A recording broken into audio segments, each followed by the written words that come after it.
Minor Productions. Since when that's your role? What do you mean what's wrong with me? What's wrong with me? Mr. Speaker, I realize for a long time you want to be part of the debate. Since when that's your role? Since when that's your role? Since when that's your role? Mr. Speaker, since when that's your role? I'm obeying the rules. Oh, Mr. Speaker, I'm moving on. Oh, Mr. Speaker, taught me that not obeying the rules. The Speaker that not obeying the rules. And remember, I will not have you. I will come back, Mr. And remember, I will not have you. Mr. Speaker, I realize. And remember, I will not have you. Oh, Mr. Speaker, remember. Since when that's your role? Since when that's your role? Mr. Speaker, since when that's your role? Very well. Since when that's your role? Since when that's your role? Mr. Speaker, since when that's your role? And remember, you are being out of order. Do what you have to do, Mr. Speaker. Do what? I will do what I have to do. Go right ahead, Mr. Speaker. Very well. And remember, I will not have you. I will come back, Mr. And remember, I will not have you. Mr. Speaker, I realize. And remember, I will not have you. Oh, Mr. Speaker. And remember. Since when that's your role? Since when that's your role? Mr. Speaker. Since when that's your role? Very well. Since when that's your role? Since when that's your role? Mr. Speaker. Since when that's your role? History can be cruel, but the present can be more cruel. Minor Productions.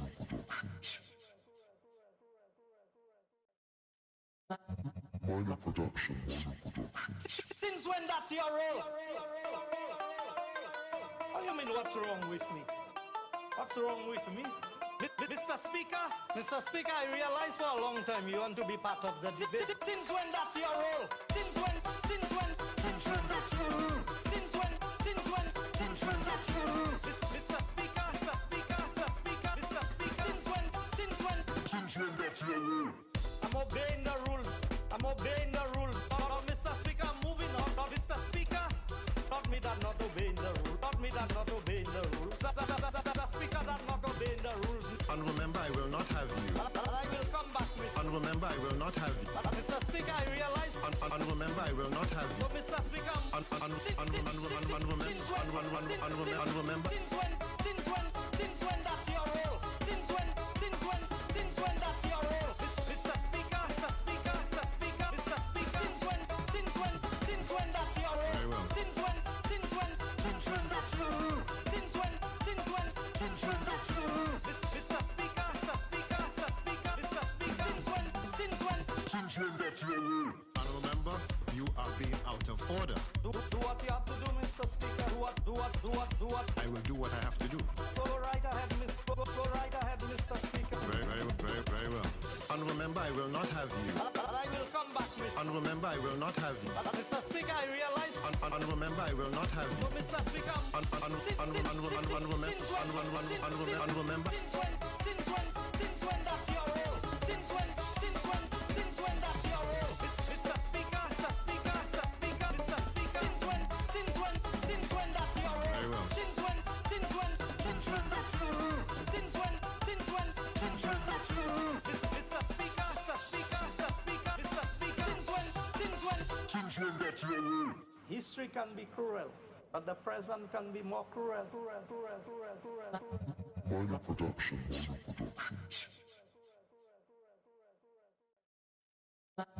Minor Productions. Since when that's your role? What do you mean what's wrong with me? What's wrong with me?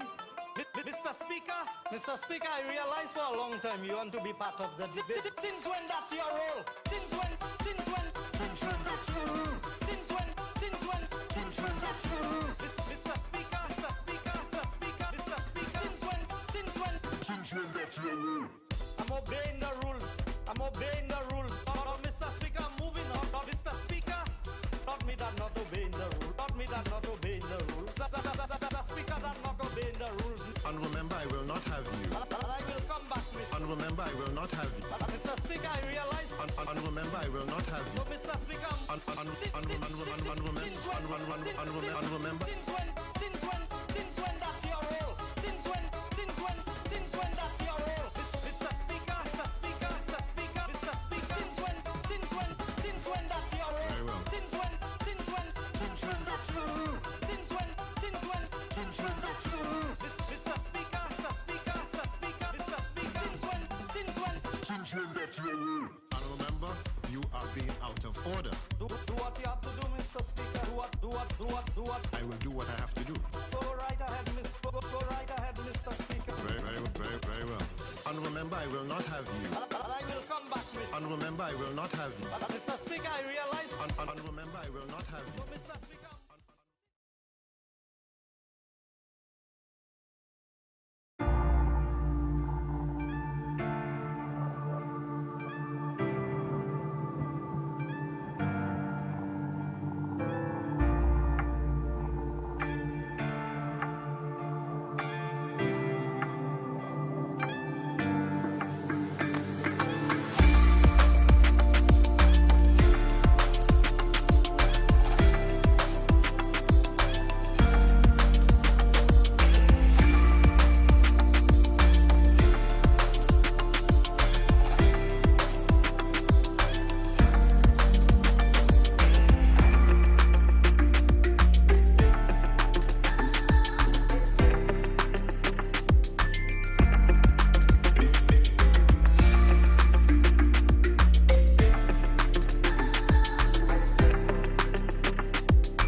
This is the House of Parliament, where men and women have sat for decades, making decisions that would affect all our lives.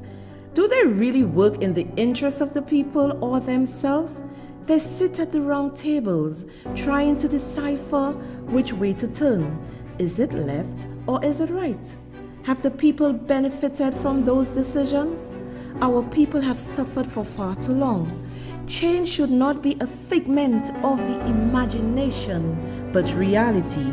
Every boy, every girl, every man, every woman are equally important.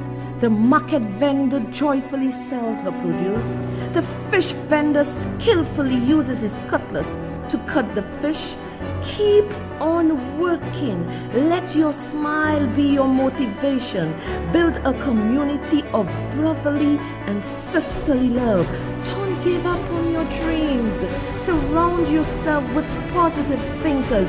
Think big and keep on moving. Keep pushing the envelope. Yes, push that envelope until you have succeeded. You may have made many mistakes, but that is no reason to stop. Don't you dare give up.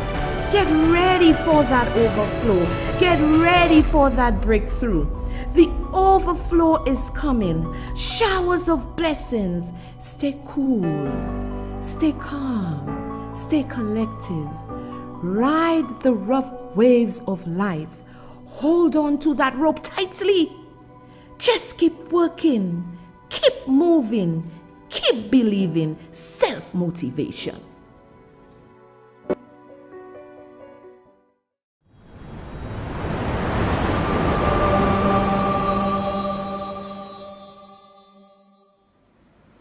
Good evening, everyone, and welcome to Lies and Deceit. I am your host, Soraya Alexander, better known as Soso. Tonight, I have a special guest, Mr. Guy Joseph. We apologize for the late start, but we had to ensure that Mr. Joseph had a good connection. And we had to toggle with a bit of stuff, and I think he is okay right now. Let me say welcome to all my friends in TV land, GVD TV, Flow 115. And I hope tonight that there would be no interruption with the show. And as I said, anything Soraya Alexander name is stamped on, she does it to the best of her ability. So I am not just sitting here and not knowing what's going on behind the scenes in terms of my technical input to the show. So we live in a world, and in St. Lucia, the small island developing states, and we want to say that we are just like the big countries. We're not. We actually third world, because to come on Facebook to stream and have such difficulty because the internet services that is provided to us as St. Lucian is below par. Take a look. You have big organizations like NBC News, you have ABC News, you have CNN. All these people are on Facebook just like Soraya Alexander. And they have millions of followers. And when they have a show or something, they have like 30, 40,000 people watching. So to say that Flow can't handle the traffic is a shame. With 1,000 people, 2,000 people not being able to handle is a shame. When we stream our show, we send it to a US company, and they take over from there in terms of our analytics. And we got the analytics back. All right, I've been told by Flow nobody is interfering with my internet service. I am not going to believe this, because as you could see, I posted on my Facebook page the dip in my service. From the time I started reaching a peak and really getting hard, my service just dropped to 1 megabyte. So we have a problem in this country. Who is going to speak up for us? I know everybody likes also speaking, because I can defend myself. I can speak for myself because I always back it up with facts. So I'm not just saying my service is not working. I have facts. I have proof. And if this continues, it says our government is backward. This can never happen in Barbados, because Mia Motley ensured she invested millions, and the people of Barbados, they have fiber optics. If I had fiber optics, I wouldn't be crying here. We're supposed to be developing, but this country is backward. And it is backward because many people allow it to be backward by rubbing shoulders with the politicians, instead of saying, hey, What you are doing is wrong. We need better. And when we all are passing, my days are going, I am passing, and I'm leaving this earth for the younger generation. We have to fight for them so they can have better. How can you as a people accept mediocrity from a government? A government supposed to be looking out for us. We have Stephenson King as telecoms minister, and people have to be suffering like that. They do not understand what technologically is happening in the world, because if they understood, they would not be asking us to eat fig vet. The world has moved on since 2020, March 2020. The world, everything is on the internet now. People work on the internet. People make money on the internet. People do everything on the internet. And to have such nasty and shoddy services and government after government allow this to happen. Living in this country is frustrating. A basic service where you can go and stream. My show is a show of a high standard, and I'm not accepting mediocrity from any service provider. It is a shame, and they would provide you rubbish service and not compensate you. Who is going to bail the cat? Now let me say a wonderful good evening to all my senior citizens. I love y'all. I love y'all like crazy. Thanks for your patience and waiting for so. I love y'all. And all my YouTubers, how y'all doing, my YouTubers? My God, everybody's ready to YouTube, because let me tell you why they're running. When you on YouTube, you are getting it in 1080p movie, right? Facebook don't allow you to stream at that high standard. They use 720.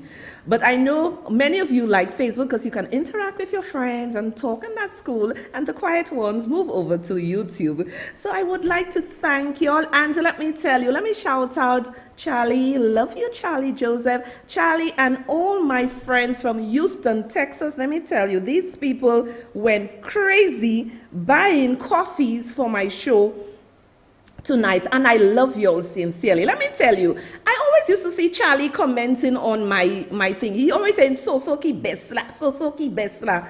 You know, Charlie and his friends bought me measy coffee, and they said, friends from Houston, Sosoki Besla.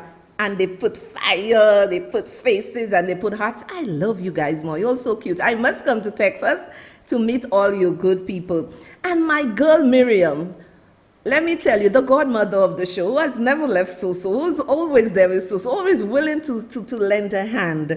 She bought me measy coffee, and she said, this is tough, but you are tougher. Sending some good vibes your way, Miriam. I love you, baby girl. I love you. You know, God has given me a wonderful sister. Thank you, Miriam. I love you. And last night, Elsie, thanks to your daughter, she bought me many coffees. Thank you, darling. And someone said, bravo, Soso, thank you. As usual, Anna always buys me coffee. Melissa became a member, and she told me, keep up the good work. Tonight, we have Honorable Guy Joseph with us, and it's going to be a very vibrant discussion. So I am inviting Mr. Joseph right now to come on to the screen. Welcome, Mr. Joseph. Thank you so to you, and good night to all our listeners on whatever medium that they are listening to you. I know that on a night like tonight, everybody is tuned in to hear what you have to say. So I'm quite happy to be a second-time guest on your program, and I'm sure that we are going to have an interesting discussion tonight. Oh, yes, we are. We are going to have a very interesting discussion. And as I was rightfully saying, you know, I believe that we need to have better, because I know you were the Minister of Telecommunications, and the service we get here in St. Lucia in terms of our internet service is below standard, because our governments, both past and present, need to understand that in order for us to progress, and Alan Shastney, I think he understood that in saying that many people will be using technology to survive, to run their businesses, to do different things. So what as the former Minister of Communication, what could have been done better, or what can be done better? Because it's not only me, many people are complaining about the services we receive in terms of internet service. So I will tell you that I take part of the responsibility because I was Minister for Telecommunications in the last UWP administration. In fairness, we do not have true liberalization of the market, and we do not have the competition that is required in order to force providers to give you the quality of service that you need. And a lot of it is because of the prerequisites for other persons to make an entry into that sector.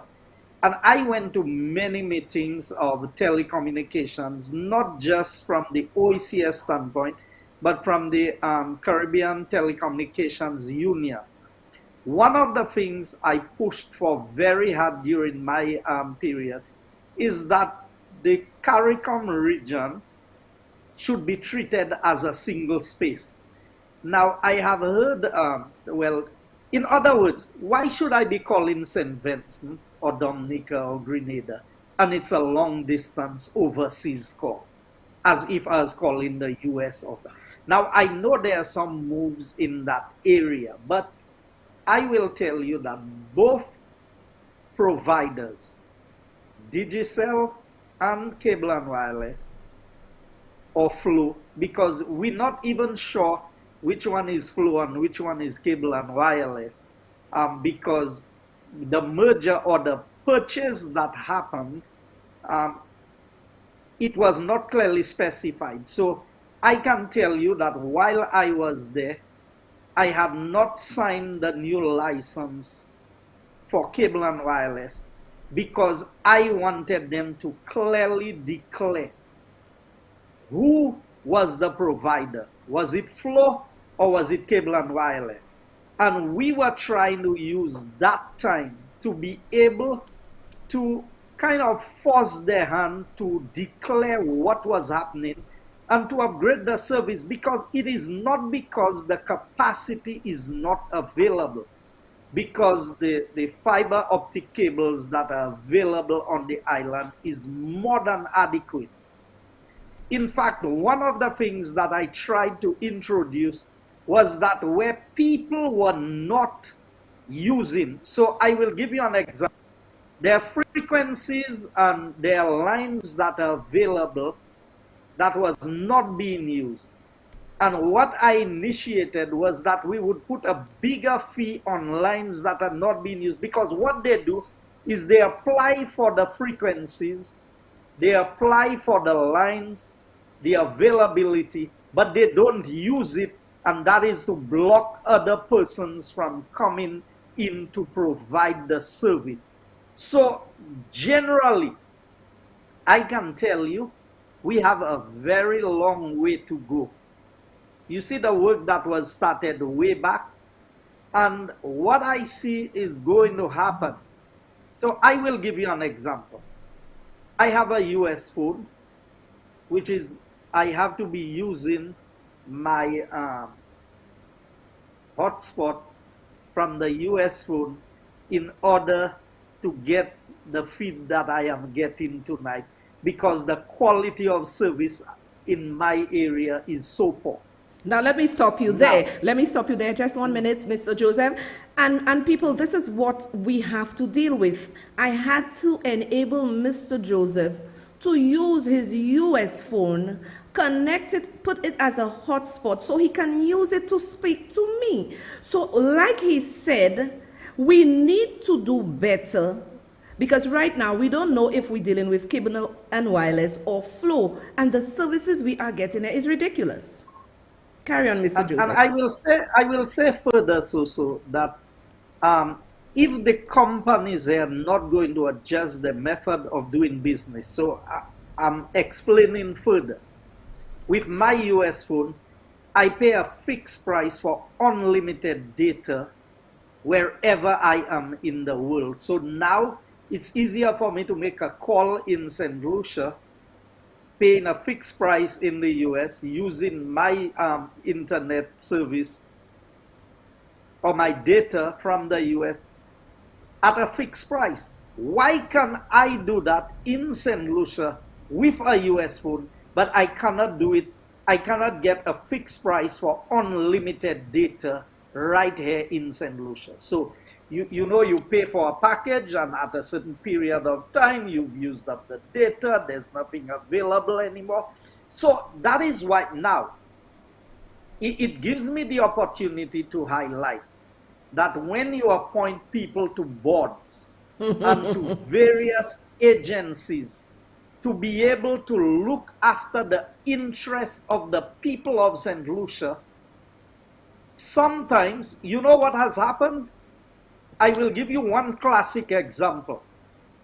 The legal advisor that we dealt with at ECTEL for many years is now working with Flow and Cable and Wireless.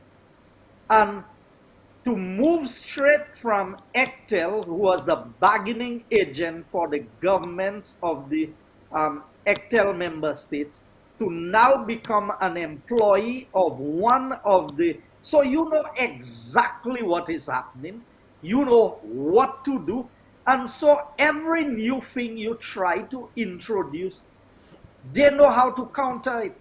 And that is the problem that you have in these small island developing states. And when I come out, and I speak about these things, they tell you, oh, you're attacking people, you don't want people. But exactly. It cannot be right in this country that, so for example, if you serve at a certain level in let's say on a board or something, you cannot just turn around and become the manager of that same company.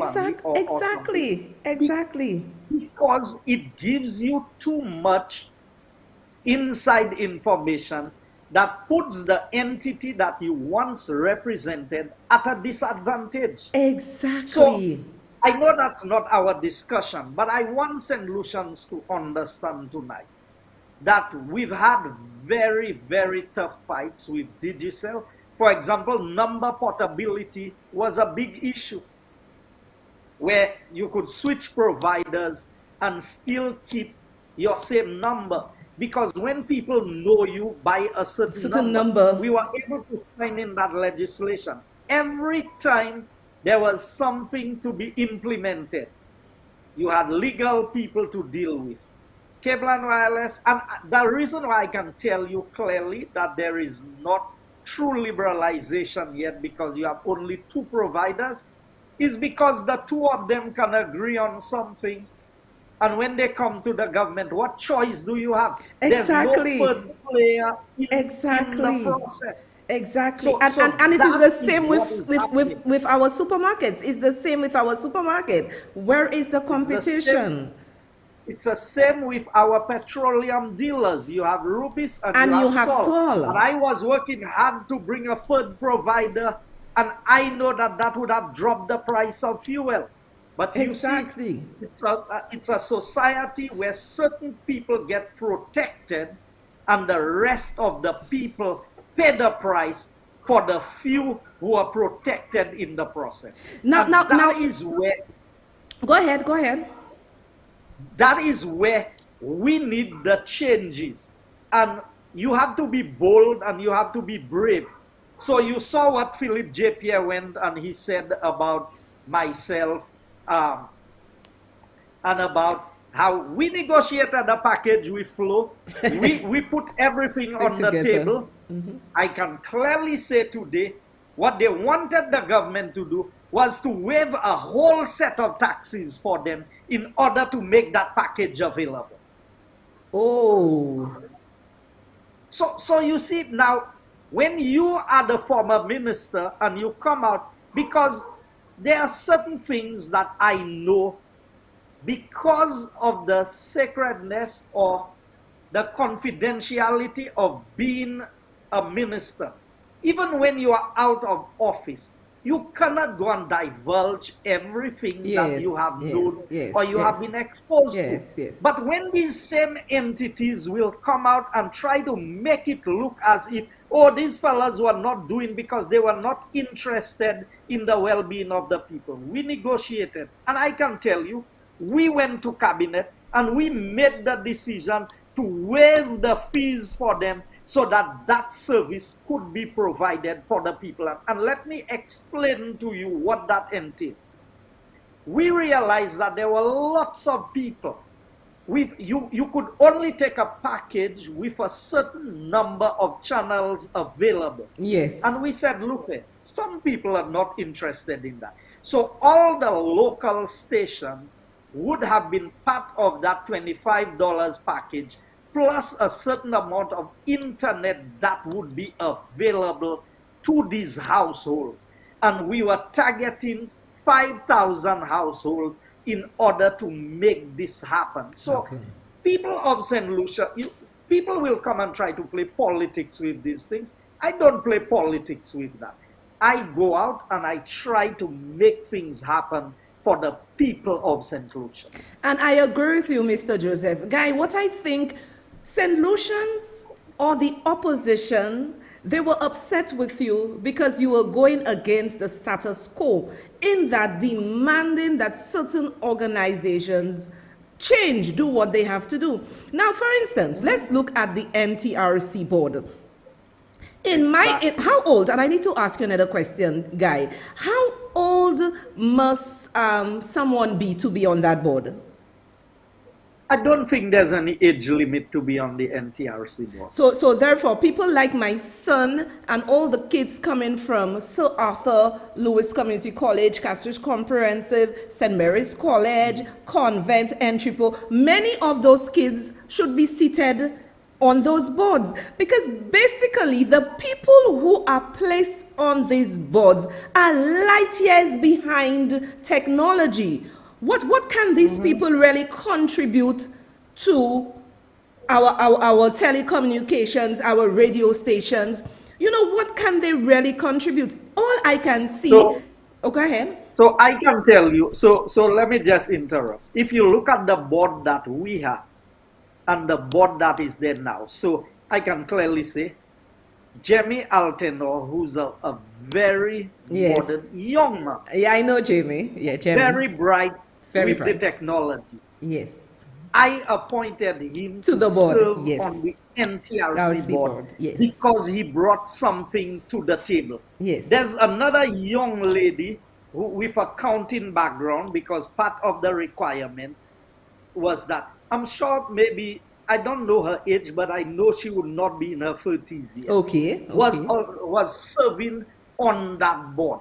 We had one senior person in the person of Mr. Ellis. Because of his background in telecommunications and a lot of things that he's into.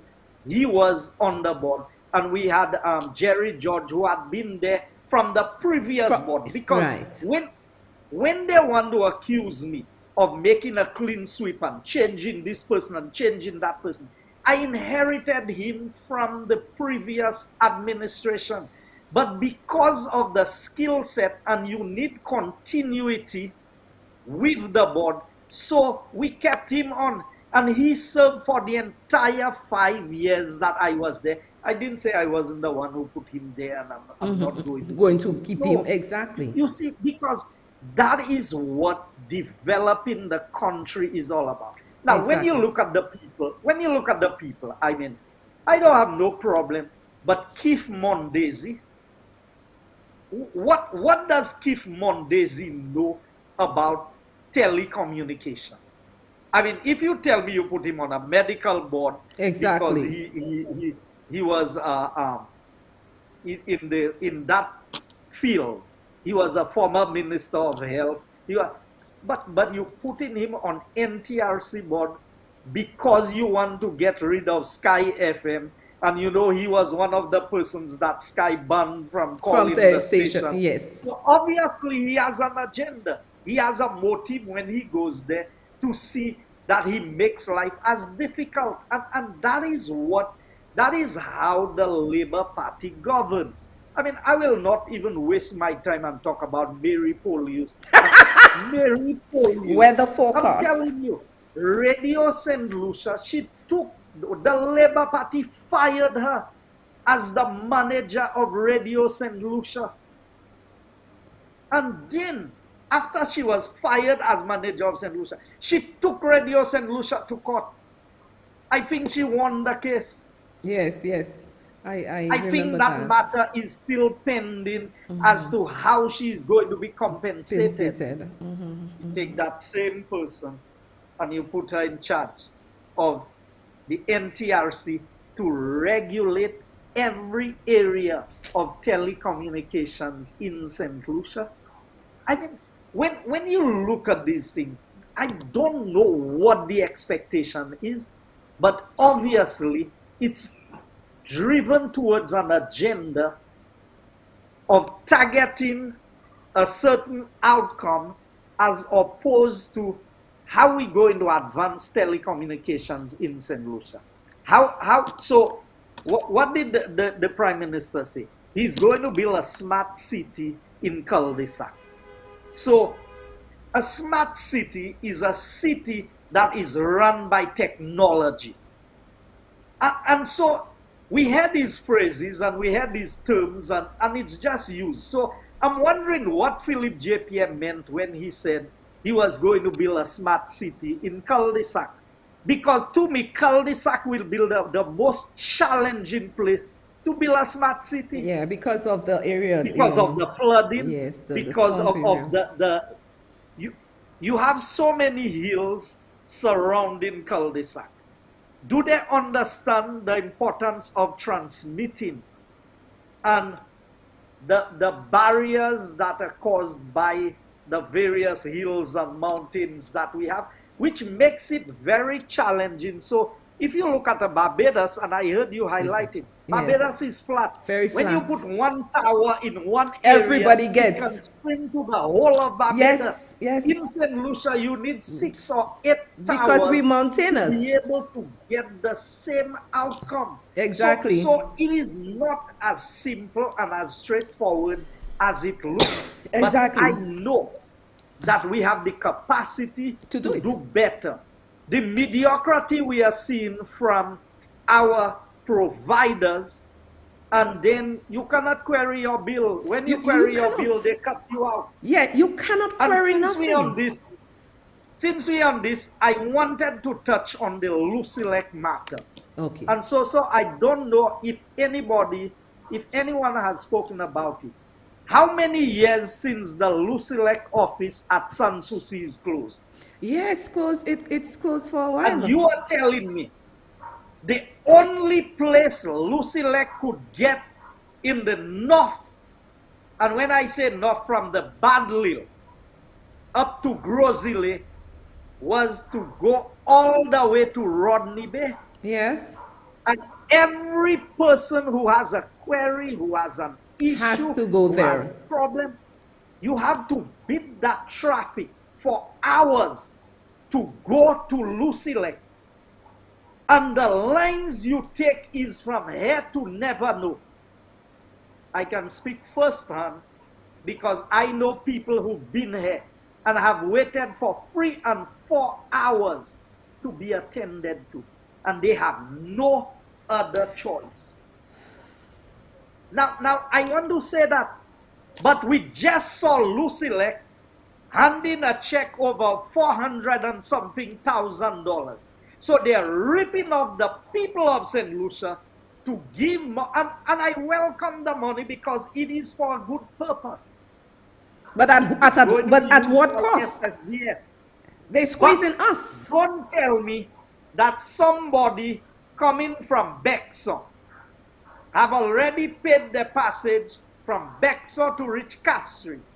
Now have to find another $5 and another 3-4 hours to go up to Grozile. So whereas they could have done their transaction and run back home and eat something, by the time they get to Grozile, they now have to spend $20 for lunch. And I had that discussion with Mr. Trevor Louisi from when I was minister, and he gave me the assurance that the works were completed at the place and that they would be moving back to the office in Sanssouci. In fact, he told me he himself had moved back there because the issues of the mold and whatever, they felt that they had adequately addressed it. But I'm saying, for crying out loud, if you cannot get your office back in operation in Sanssouci, there are no other buildings in the Castries Basin where people can take one bus and go and do their transactions at Lucilec.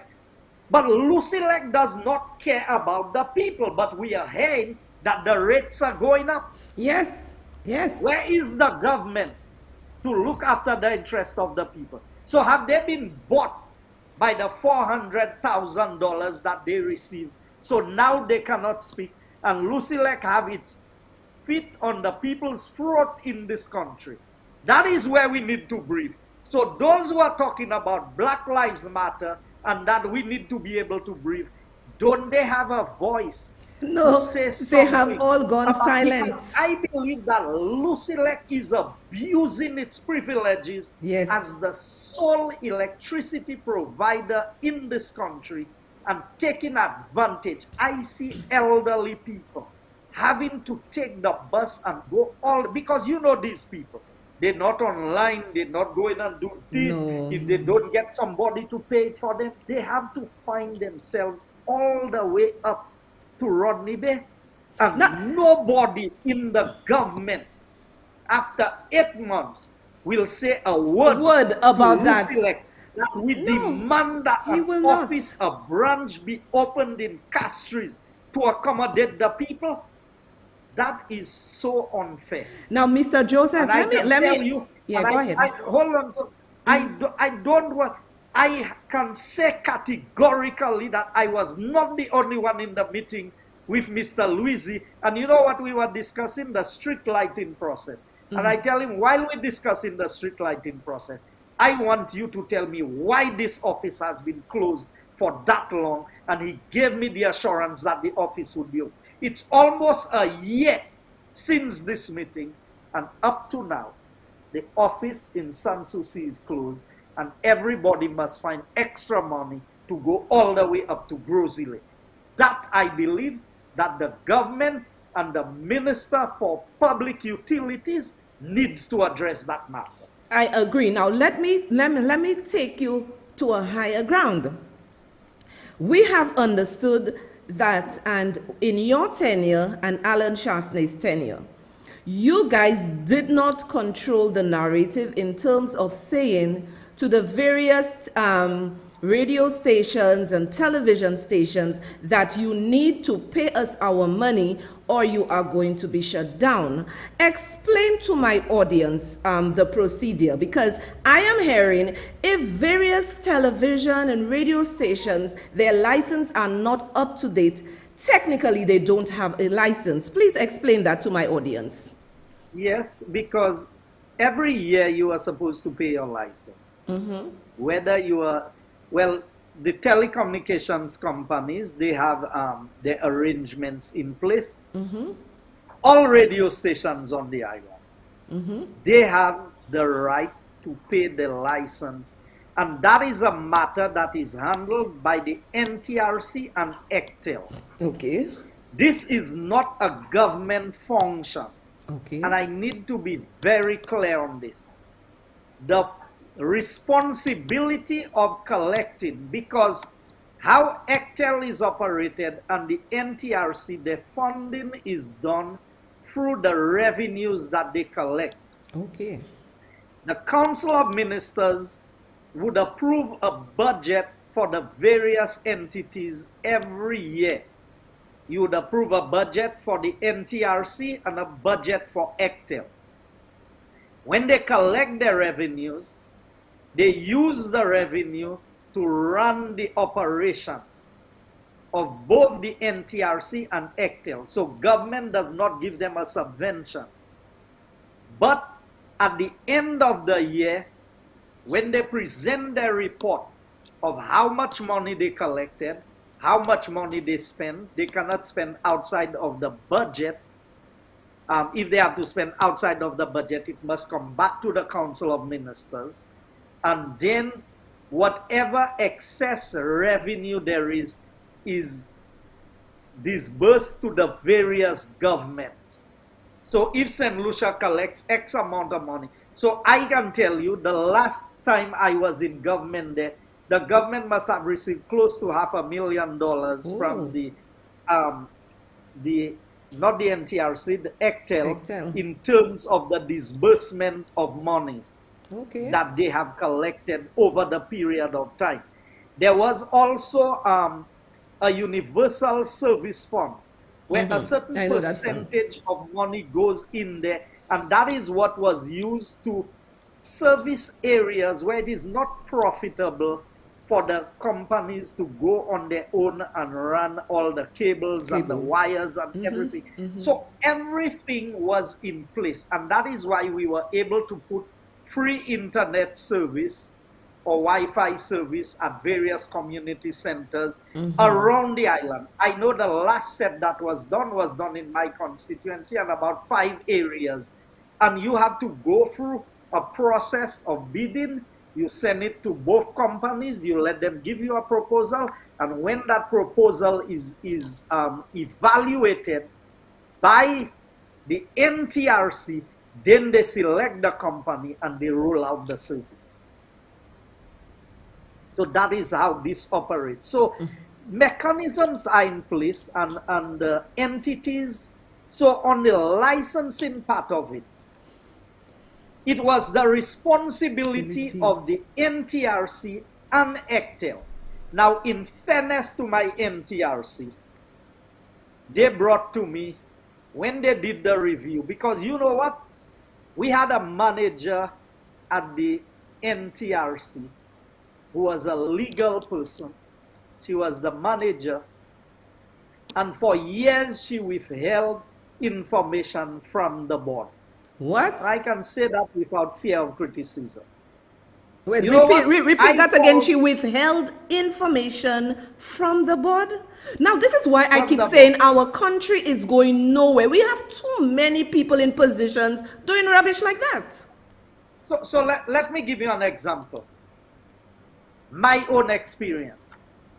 I called for about more than a month as the minister. I am trying to get in touch with the manager of the NTRC. I could not get her. My secretary tried, could not get her. Eventually, I got her after more than a month of try. You know what her response was to me?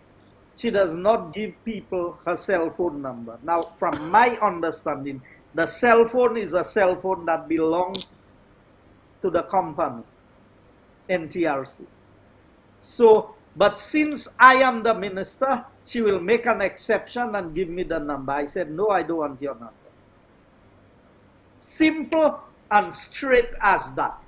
Oh my gosh. When her contract came to an end, we decided that we were not renewing her contract. You know what? You know what the new government just did? Put that same person back on the NTRC. You see, now, what? People will tell you, when you tell me, and let me give you an example as to why I was trying to get the manager of the NTRC. You know, the U.S. Coast Guard follows the law. They had picked up somebody who was stranded at sea, and they were coming in. For a Coast Guard vessel to come into St. Lucia, or any vessel, they have to get a license to use their radios. Oh, yes, yes, the radio frequency, yes. Until they could. Yes. I tried now.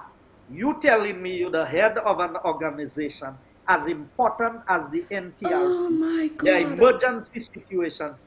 Nobody can get you on the phone. And the times I was trying to get her was during normal working hours, you know. Not extraordinary hours. Far less to try and get her during the time. So you know what? We have to give permission to get the people in. And the law was that only the minister can sign the license. I said, what kind of foolishness is this? Ministers who want that kind of authority, I don't want it. I can give you another example of you telling me for ham-operated radio is only the minister who can sign a license. I said anybody should be able to apply via the internet. You apply online and your license should be granted to you. So think of a vessel being stranded and wanting to come into St. Lucia. And they cannot get to, when they use their radios, once they are in St. Lucia waters without a license, they are breaking the law. So these are the things. I, as minister, you telling me a taxi driver sells his TX plate, and the only person who can sign the transfer is the minister. I said, what foolishness is this? I, as minister, two people go into a transaction. There's a whole department of transport and a department of tourism with responsibility. If the minister does not sign that, it cannot be transferred. So whoever wrote these laws to give themselves this kind of power and authority, I don't want it. And I said, we need to change this around and allow the responsibility to go to the people who have the responsibility. The people who do the day-to-day transactions, who go through all the documents. Because really the minister's signature is a rubber stamp. You don't have all the information. You still have to depend upon these people. So I wanted to change a lot of things. So when I did not sign cable and wireless license renewal, you know what the legal person at Ectel told me? If you had signed this thing, you would have had to go to court, because they had prepared a license on a new set of legislation that had not been passed in Parliament. And for a completely different reason, I did not sign the thing, because the reason why I did not sign it is because I wanted them to declare the difference between flow and cable and wire. Oh my Because word, part of the oh thing my was operating word. on the- So when the legal advisor, who's supposed to guide you to do things right, sat in the conference room in my ministry with a whole team of people and tell me, you know, well, if you had signed that license, that you, Cable and Wireless would have filed a case against the ministry. Not against them, you know, because it's the minister who would sign it. From after that, I said, y'all ain't getting Guy Joseph to put his signature on things unless I know exactly what it is. A legal advisor to a regional organization trying to mislead a minister in that manner, and I'm supposed to trust these people and work with them as if everything is okay. This is crazy. No, what you're telling me there is mind-boggling. This is crazy. No wonder our country is not moving on. And they were saying, they were calling you Vole, guy this, guy that. But they were saying that now I am understanding why they were saying these things about you. Because you wanted change. And you were affecting the demons in terms of shaking them up and not complying to the rubbish. Guy, I cannot believe what you said there. You said that this legal person is now hired again by this government. Where do we go from here? Exactly. So that is what I'm saying to you. That Jeez. I don't know. Did they carry out an inquiry? And I have documents to back up what I'm saying, you know, because I'm not the kind of person who just come and talk about things. And if we had dismissed her in any other way than the proper legal way, as a legal person, she would have filed a lawsuit Exactly. against us. Now So- let me so ask that you. is what- Okay, go ahead. After I'll ask you. So Go that ahead. is what passes for. You see, when you try and do things right in this country, you are labeled in all kinds of ways. I know. They will come after you, hook, line, and And sinker. sinker. I because know. at the They're end coming of the after day, me too. Who are you? Yes, I Now, know. let me tell them who I am. I come from a poor family. My family don't have no title that is known. Um, I don't owe anybody anything. I speak my mind freely. Um, a lot of business people, and I've said that. You know why some of them don't like me? In fact, a certain business person told me, but you never come to us and ask us for anything. You run elections, you don't. Because I don't want to owe anybody. I don't want to owe no business person. The people who are voting for me, these are the people I wanted to owe. These are the people I had an obligation to. When you go and take money from business people to run politics, when you get into politics, you owe the business people. That's right. That's So right. at the end of the day, when you choose to be different, and I can tell them, if they want to know where I got the money to run my first election, they can go to Bank of St. Lucia and see that I use my business money, run the elections. And you know, under Sir John, once you win, you're on your own. That's right. We were waiting for money in 2006. It never came. You know what happened? I converted my overdraft was at 13%. So I had to convert my overdraft into a loan at a lower interest rate. And that is how I paid for my election. And Guy, you have always said that, because you are my rep and I follow you. You've always said that you took your loan at the Bank of St. Lucia and run your elections. Yet they continue to say you are a volley. Because you see, that's what I tell them. My integrity is not purchased. It's not for sale either.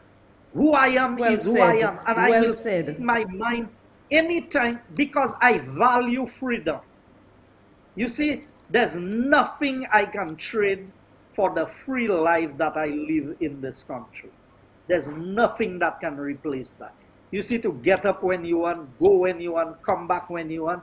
You are not restricted, you are not confined. And I've always said to them, if God blessed me when I did not have anything, and I got to where I am, you think is now I will do something foolish with myself to give some fellas who are, I don't know how to describe them, the upper hand on me. They make a big mistake. Now let me ask you a question. Yes, but they've not been able to damage my character. They cannot Your make character. me a thief, Exactly. no Now, matter how much they try. Now, something that has been on my mind and many other people's mind, but as you keep speaking to me, it is unraveling. We were saying that you were the Minister of Telecommunications. Why didn't you sign the license for Sky FM? So explain that so me and my audience could understand. I came under a lot of pressure from my own colleagues, from various persons, and I told them, Guy Joseph will not affix his signature to a document unless it goes through the proper process or the proper channel. And the channel that it had to go through. And I can tell you why it wasn't. Because I was involved in the process of negotiations with Mr. Bellot, who owned Kyrie FM. I was involved in the negotiations. So by reason of my involvement with the negotiations for the purchase of Sky, I could not use my office unless it had gone through the proper channels. And you know, recently in a meeting, what I told my colleagues, those who used to put pressure, and they still ask, why you never signed the license for Sky? What I told them, if I had done that today, I would be the one out there defending myself. And you know what you all would have been saying? You all would have been saying, you should have known better not to do that. Well, I knew better and I did do it. Because Kyrie was owing over $20,000 in license fees. And they were saying, for the transaction to go through, that is what Ectel said, for the transaction to go through, the purchasers of Sky Sky. or Kyrie would have had to pay that money. But I know the Labour Party was the one running the station at the time, at least by the words of Mr. Bellot himself. He sat in my office and he said, these were the people running the office at the time. And so as a result, they were the ones on the station and they messed up everything and whatever. So I said, but how can you ask the purchaser to pay for backdated license that was owed? You have to get Mr. Bellot to pay the dues that he was owing. And it took time, so all of that time, that payment was not made. So NTRC and ECTEL refused to proceed with the transaction because of the outstanding payment that was due. Let me just stop you there. So just now, Mr. Joseph. So you're saying 20,000 was due to over 20,000 to NTRC, closer to 30 or 40,000. So you're saying, okay, so you're saying that amount had to be paid in order for the process to go forward. For the process of transfer of the frequency. Now, Mr. Bellot himself could not transfer the frequency to Sky.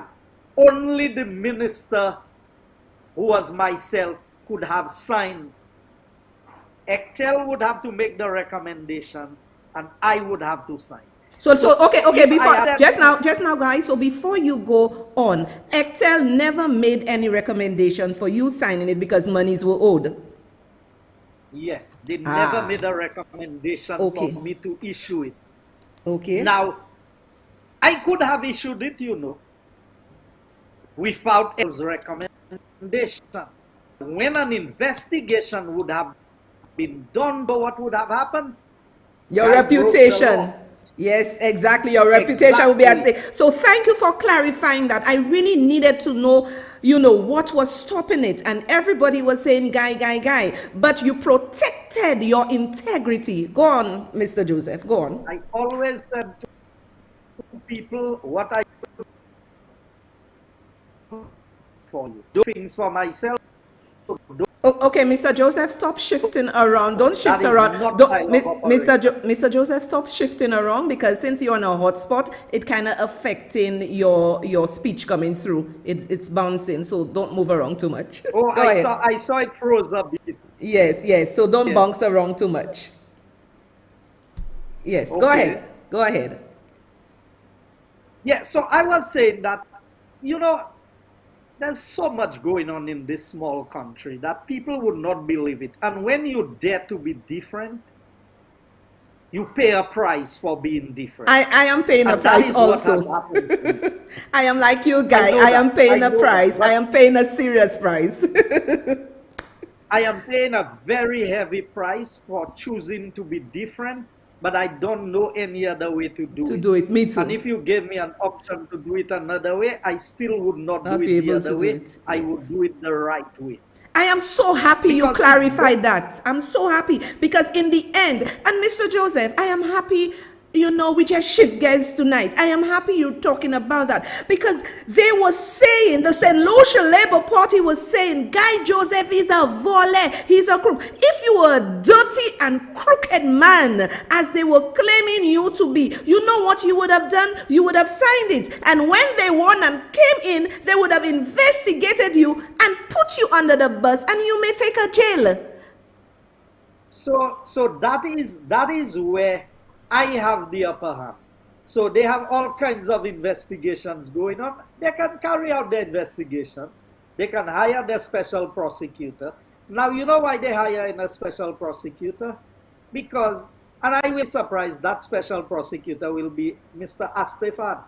Because that is their way of paying. If you look at every time the Labour Party is in office, so they're taking the leader of the opposition, Alan Chasney, to court for $3,000, and they had paid $500,000 on that case previously to Astefan.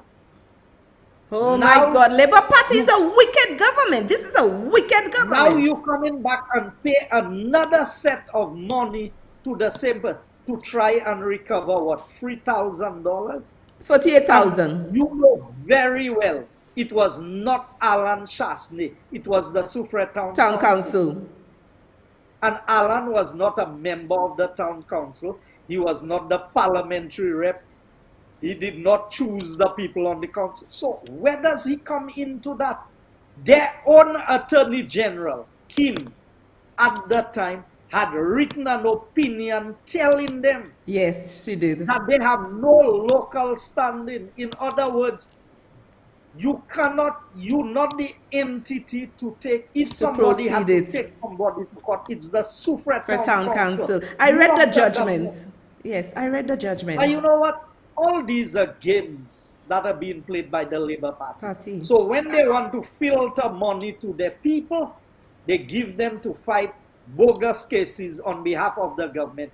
Win or lose, the lawyer still gets paid. And we don't know who gets the back pay from the lawyer on these things. So that is how these people run things. That is how they do it. So for people like me, they're going to have a difficulty. I wanted to read a quote for you. Go ahead. From the Robert Lindquist report. And it says, Cabinet was in agreement to providing the required sovereign guarantee. Cabinet expressed reservations about the airport development tax of US $30, stating that all the market could bear at the time was 10 US. Maybe other sources could be assigned to SLASPA for the ADC. Cabinet wanted a document for the assignment of the ADC of $10 to facilitate preliminary approval to allow for immediate collection. Cabinet was clear they wanted the project expedited as soon as is practical. Now, why did I read that to you? Everything you heard about the airport, you heard it was Guy Joseph, you heard Richard Frederick and Stevenson King and all of them. I am reading from a report that I did not generate. That is the draft report from Robert Lindquist. And it is pointing out who was making the decisions. Certainly not Guy Joseph. And you see in this Robert Lindquist report, there are more things about Stevenson King than there is about Guy Joseph. But you see, Guy Joseph is an easy target. So everybody can go after him, and then I'm the punching bag for the Labour Party.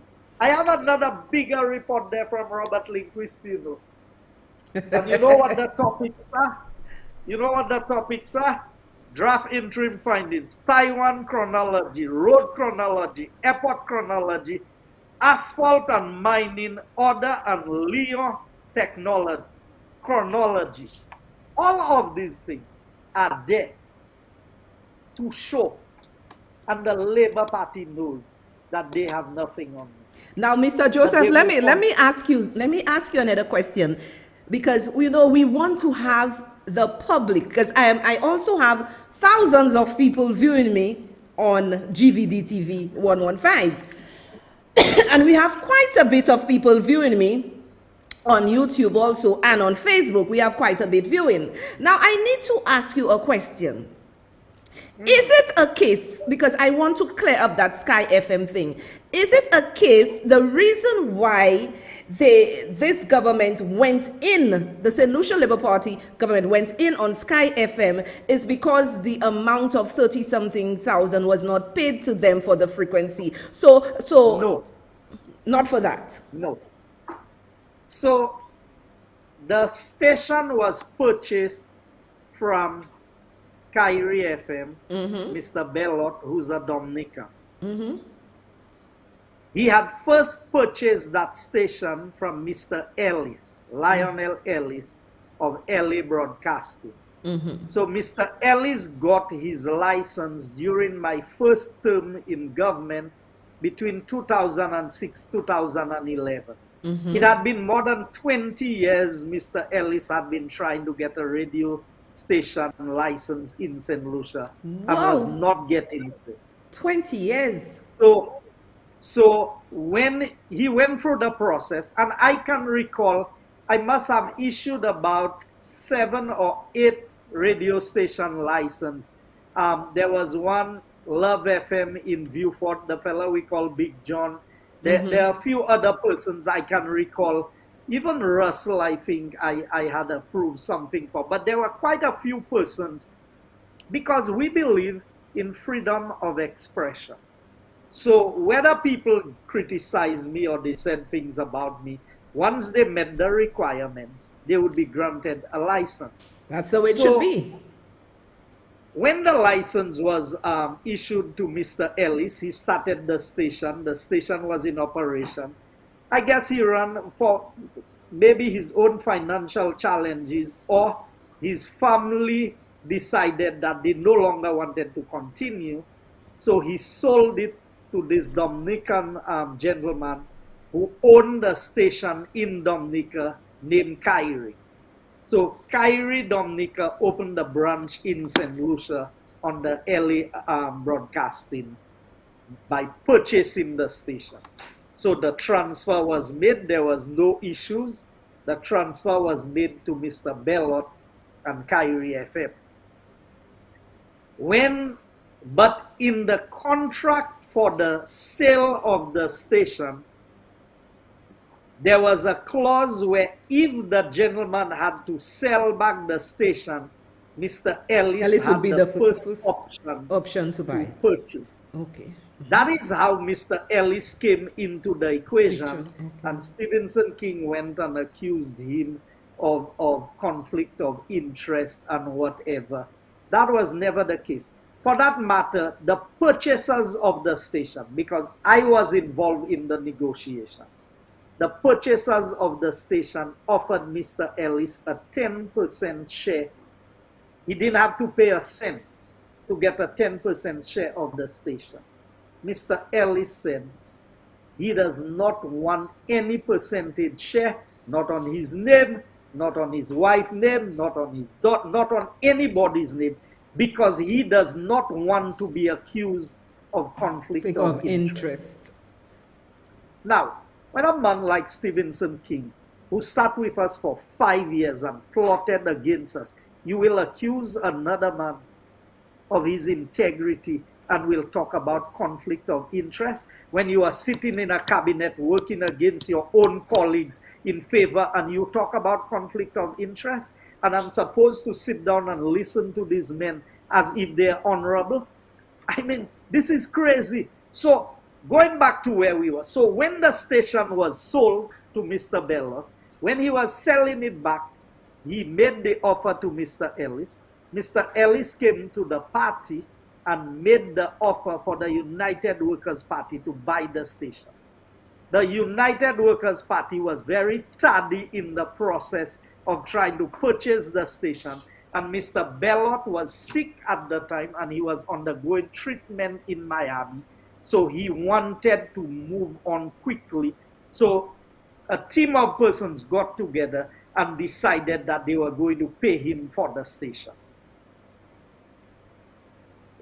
That was done, and then the process for the transfer, so imagine the equipment was purchased, the transmitters that are tuned to that frequency, all of the things pertaining to the station that was purchased from LA Broadcasting and was now owned by Mr. Bellot, Kyrie FM, was now purchased by the new entity.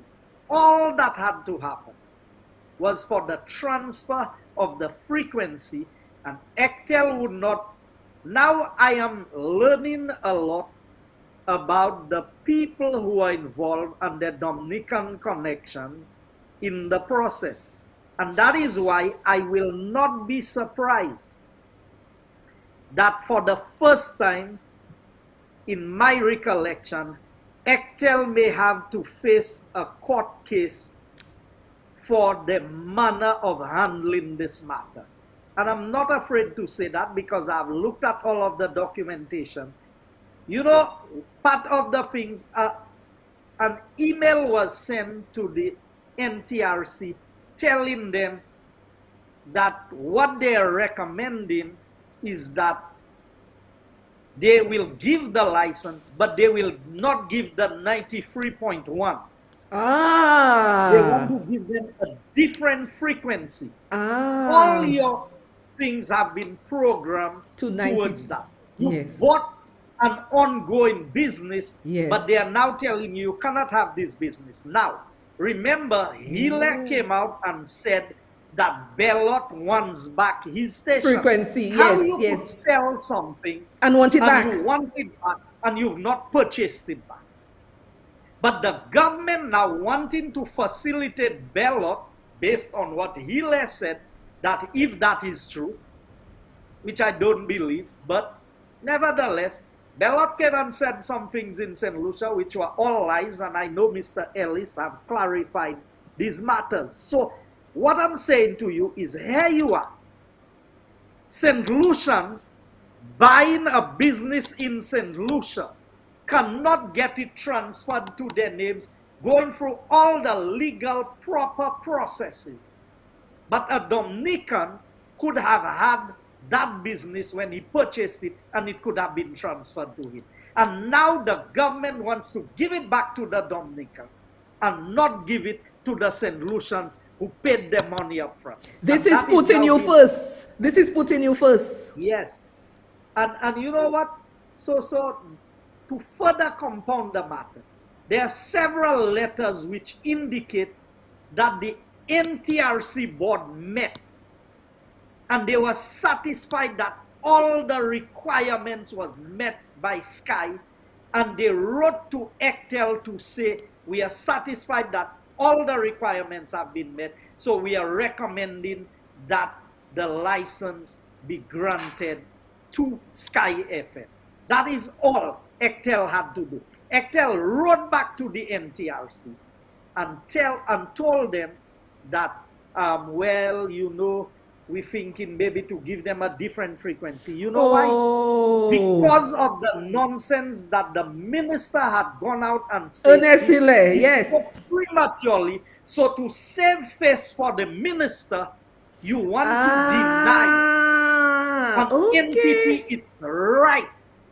This is nasty. To broadcast in this country, and you want to make it look like, yes, we did not have a license at Sky, but the fact remains that you bought an ongoing business. This ongoing concern, exactly. You did. So there is continuity. If you have not shut down any other radio station for owing you. Why shut them down? When I left office, Hot FM, Radio 100, HTS, was owing close to $500,000. Okay? We did not shut them down. NBC, where Jaim and Yadi and all of them was giving us endless leaks. They were owing in excess of $20,000. We did not go and shut down the stations. When they brought the list to me of everybody who was owing and the amounts they were owing, I simply asked the NTRC, so why wasn't y'all doing your work? Exactly. So on the eve of elections, y'all bringing this to me, and you expect I will go and say, shut down a radio station in the middle of COVID? Because remember, COVID had impacted all businesses, including the radio stations. Yes. So you did not make them pay all before COVID. You never said they were owing all of that amount of money. But all of a sudden, I would never make a decision like that. I don't care how much leaks I took from these stations. I would not move to shut them down. Not under a COVID environment, not without giving. Because if you allow me to go that period of time and not pay, and you allow me to operate, all of a sudden you cannot just tell me pay everything or else get off the air. Which makes sense. If Sky, because we have to look at the law of natural justice. because it is justice that counts, you know. It's not just the law. The law is there, but the law is there to help administer justice. People ought to be treated in a just and a fair way. Which I agree. So you telling me, close down these stations. How many people you putting out of work? If you close down 10 stations, and each station is employing 5 people. I know they employ more, but let's say for minimum 5. That is 50 people you put on the breadline because you did not do your work to see to it that you collected your money every time it was due. I mean, if you could show me hundreds of letters that you had sent to these people telling them they owe and they need to pay. I said, where are the reminders? Where are the circulars that was sent out? Where are the warnings you gave these people that they were owing and they were not paying? Mr. Joseph, just stop there, because you saying that, you know, it just brought a kind of feeling towards me, because, you know, St. Lucians, we really have to apologize to Mr. Joseph, because the lies and the deceits were all over the airways. And I'm happy I have Mr. Joseph here tonight explaining this to us. Carry on, Mr. Joseph. Yeah, so as we look at things, because I'm not afraid of any political opponent. I'm not afraid of anybody who's going to go out there and criticize me or say anything about me. But let the criticism be fair. Let it be truthful. Let it be honest. You know, don't make up things to go and say about me. Because no matter what they tell me, I would tell them, look here, we cannot do that. It's not fair. Because yes, the owners of the station may be a government, no big deal. I told, when Mr. Favre came to me, Mr. Linford Favre, I said, Mr. Linford, you can well brand your station as an SLP station. Now, I tell him, I will not do anything to help you, but I will not do anything to fight you. I like that. I like that about you. I won't do anything to help you. I won't do anything to destroy you. Destroy yourself. The right guy is speaking. He came to me to do a program as a government minister on his station. I said, man, the kind of things y'all... I said, you know how many times I could have filed a lawsuit against HTS? And then he told me, but you know we got rid of that particular news broadcaster and whatever because we realized that some of the stories they had carried on you was libelous. I said, yeah, I could have taken you all to court, but why waste the court time to take you all to court? Is when you all push it to a point. Because when I finally decided I was taking, was it NBC to court? You know what happened? When I said that, somebody said that in Parliament. Dr. Anthony laughed. He laughed. He said, you finally take somebody to court. And we just laughed about it. Because I don't take things in politics personally. I know I came into a territory where I will be criticized. So at the end of the day, I would never use my office or my position to squeeze people, to deliberately take advantage of people, or to do things that are unbecoming. I've always said that to them. I was minister responsible for Wasco for 5 years, and you cannot see one employee at Wasco that I put in there. I was in charge of SLASPA. You cannot go and see people at the airport or here or there. I found people working there, making a living for themselves. I made very few transfers in my ministry when I became minister.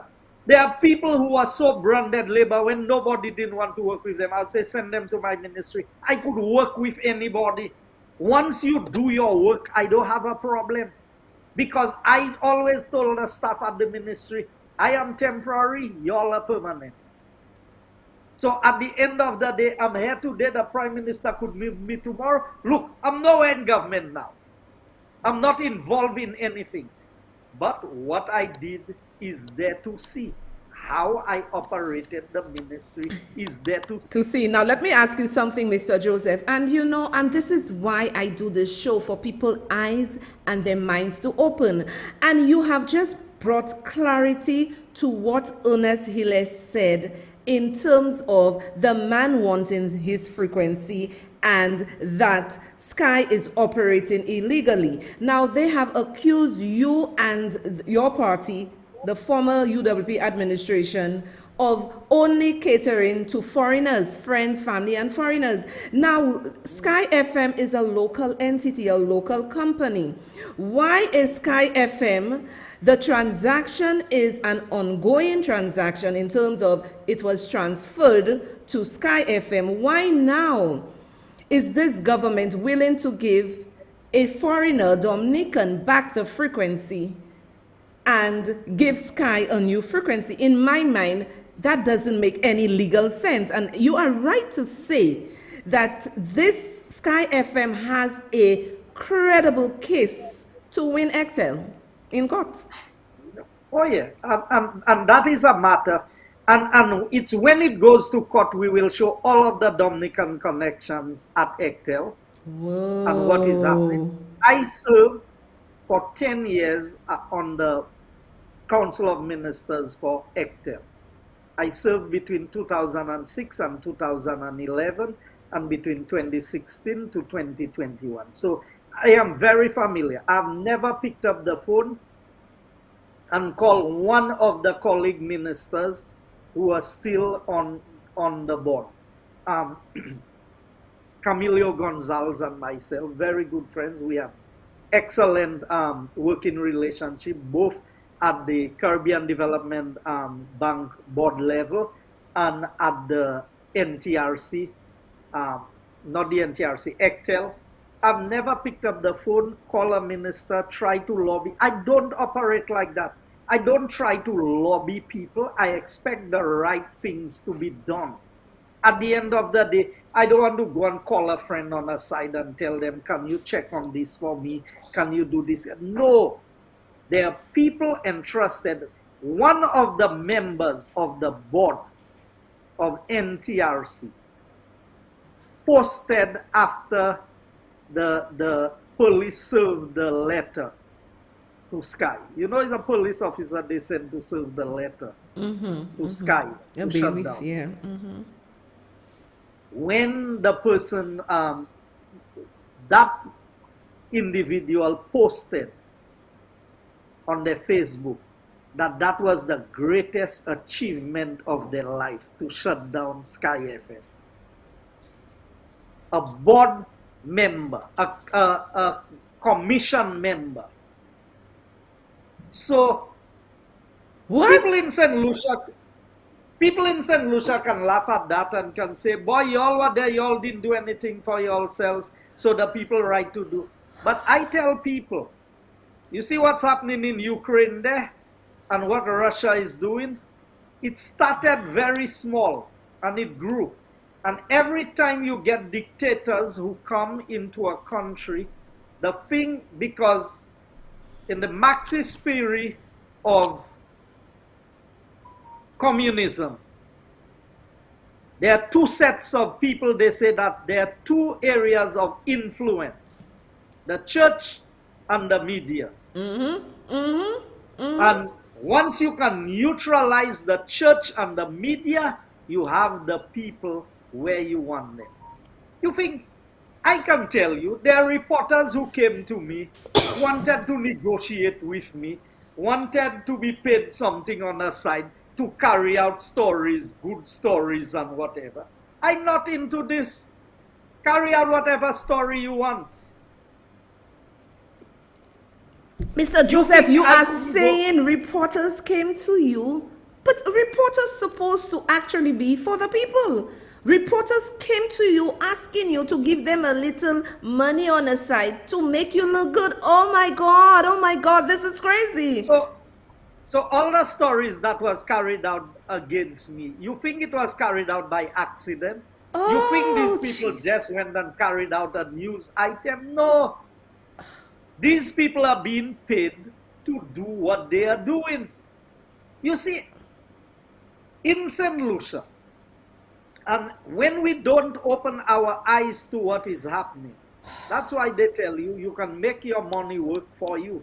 So of course I could have gone out there and I could have said, boy, I mean, I can tell you, I think I still have the text message on my phone. After my case was filed and everything, Miguel called me. Miguel sent me a WhatsApp message and tell me, we need to meet to talk one-on-one. I never even responded to the message. To say put a line below it to acknowledge it. I just told my wife, you see this? I know what this is about. So at the end of the day, I choose to be who I am, and I will always pay a price for being who I am. But I would rather pay that price than to sell my soul for these people and their way of doing things. I don't operate that way. I've never operated that way, and I will not start now. So that's why, so when I come on your program, I don't want to know beforehand what questions you're going to ask me. Whether I went on Rick, I went on Tim, whatever program I go to, nothing is out of bounds, and anything you want to ask me, if I cannot answer, I will tell you I cannot answer. I don't prep beforehand to say, that's what I'm going to speak about, so let me get myself acquainted with what the subject area is and this and that. Yeah, Mr. Joseph, Guy, I am just in awe. I cannot believe in St. Lucia. I would never have believed it if you did not say it here tonight, that you were asked to meet somewhere with Miguel and for you all to speak, and you never ever honored it. My God, what is going on? Because I realize, and based on what you said, I realize that our media in St. Lucia, there is a big question mark around them.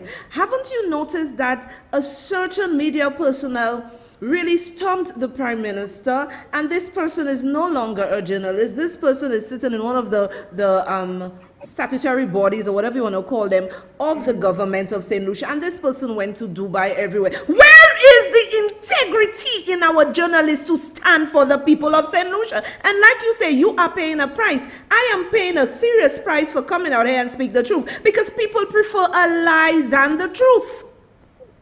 So that is where, so programs like yours, let me tell you, media is being revolutionized in this country. Yes. And soon from now, all of these media houses will become irrelevant. Yes. Because you know why? Because people are tired of being bluffed. People, you know, when you have people clear the air, a person's opinion does not amount to clearing the air. That's but once you hear a news report tell you this person is clearing the air on this matter, it's a matter of opinion. Exactly. Where are the facts to back it up? What is being said? Exactly.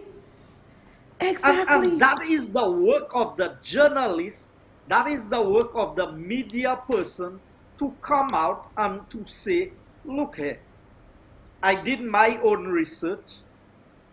This is what I found out.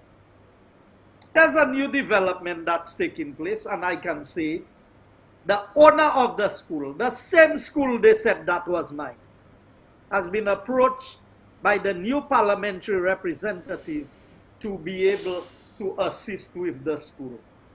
She said, but you helped me set up the school. What's your opinion? I said the school was set up for the people of the community. He's the parliamentary rep. If he wants to do things for the people, let him do it. I have no problems with that. I didn't do things for myself. I did it for the people. And anything that can benefit the people, I welcome it. Now, Guy, let me ask you something. The media in St. Lucia, and imagine young people were saying that to me, and I was like, whoa. They said to me, the media in St. Lucia, we have no media. Because what they report, they do not go and investigate what is really happening and to bring the truth to the public. It's like we have no media in St. Lucia, and this is allowing this government to get away with murder. And this is why shows like mine, would bring the truth to light. Now, let me ask you something. You remember Philip J. Pierre was boasting that he's going to remove the $1.50 fuel excise tax for the fishers? Now, Yes. you have Alfred Prosper coming to say he doesn't know when they are going to remove the 150 because government need revenue and he used a lot of fuel, you use a lot of fuel, and the government is dealing with the Ukraine and Russia war. What is the meaning of that? They lied to the people of St. Lucia because they know the 150 was bringing revenue to the government. But they knew but they said the sea does not have roads. People don't drive on the sea. So I assume since Labour Party came into office, they have roads on the sea now. Exactly. And people driving on the sea now. You see, because it's easy. Because what I expected them to do, but they can't blame the war in Ukraine because they increased the price of fuel. Exactly, so by $1. By $1. So that dollar they increase it by should absorb the increase of Ukraine. So you cannot complain about the war in Ukraine and how it is impacting the price of fuel if you left fuel at the same price that it was.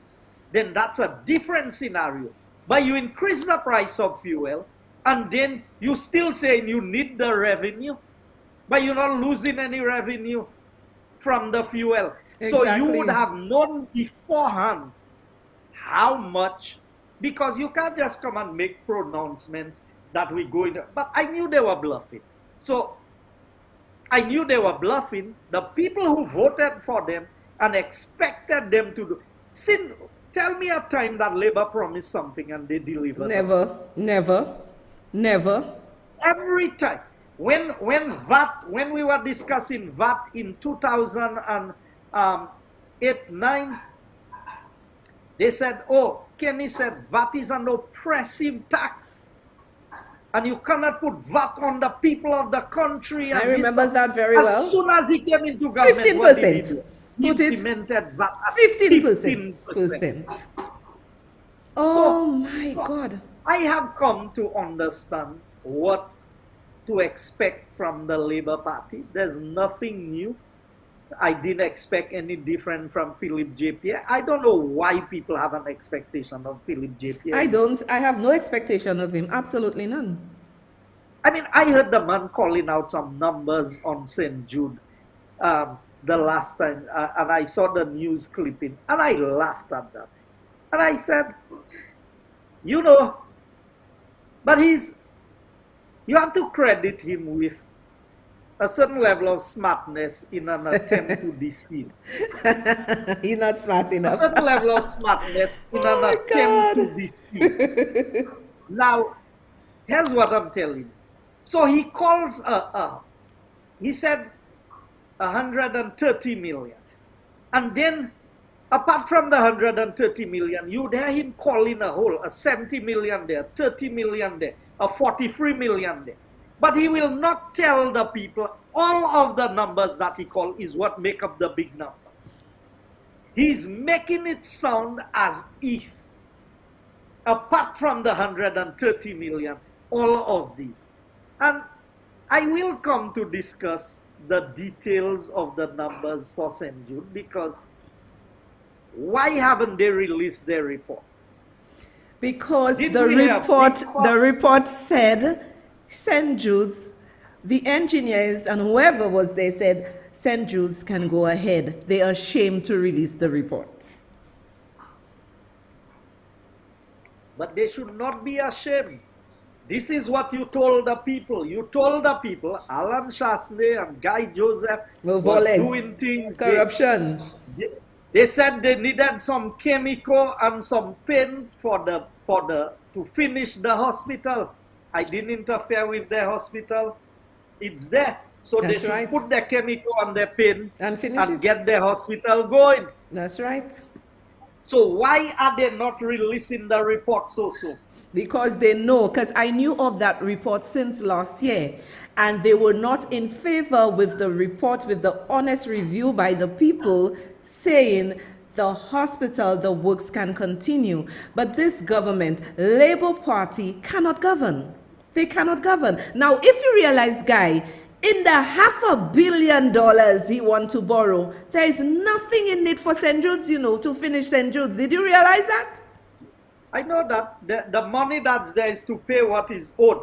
But since we touch on St. Jude, so let me just give you, in the east wing of St. Jude, the pediatric department, egress and the problem, egress and escape. And the details, the note is, the secondary means of egress requires individuals to traverse through the dirty utilities, which is contrary to code specifications. Now remember, you're talking about hospital, and you're talking about easy contamination. And easy contamination can cause a multitude of diseases to spread. That's right. Orthopedic and general surgery department. The configuration of the department does not reflect adequate fire containment as required by the applicable codes. Basic things that you would think that people who have common sense building a hospital would know that for a hospital that was destroyed by fire. That the first thing you see in that inadequate fire containment as required by the applicable codes. In other words, the fire department, when they look at it, realize that the hospital did not meet the code for fire safety. A hospital that was destroyed by fire. You would think that the first area you would focus on is how do we make the hospital safe from fires in the future. Exactly. Outpatient clinic department. This department does not meet the code requirements for egress.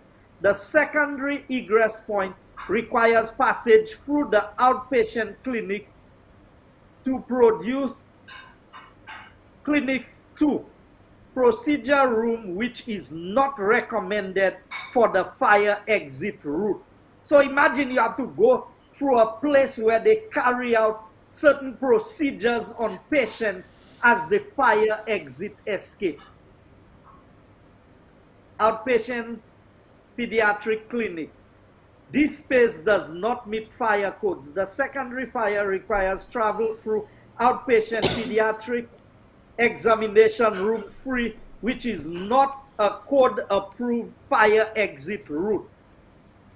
Maternity day lounge does not meet code requirements. The walls to the corridor are glazed. However, a compound finish has also been set for this area, which does not match the antibacterial finish noted in other areas. And that's what I'm saying. The most likely place to catch a disease is in a hospital. Yes. And yes. The material you use must meet the codes for antibacterial finishing. It does not meet that. And you're talking about the hallway where everybody is going to and fro. Up and down. So imagine with a thing like COVID, and you have a hospital where you do not meet the basic codes. Maternity staff lounge does have no fire rating in the specification, despite the door frames are steel, which carry fire rating. So the door frame meets the fire rating, but the door itself does not meet the fire rating. Oh my Family goodness. consultation room. Oh my Department goodness. does not meet the code requirement. Doors have no fire rating in the specs. Electrical rooms and closet. Department do not meet the code requirements. Doors have no fire rating in the specs. Public washrooms has one exit entry point. This exit entry point opens to a corridor.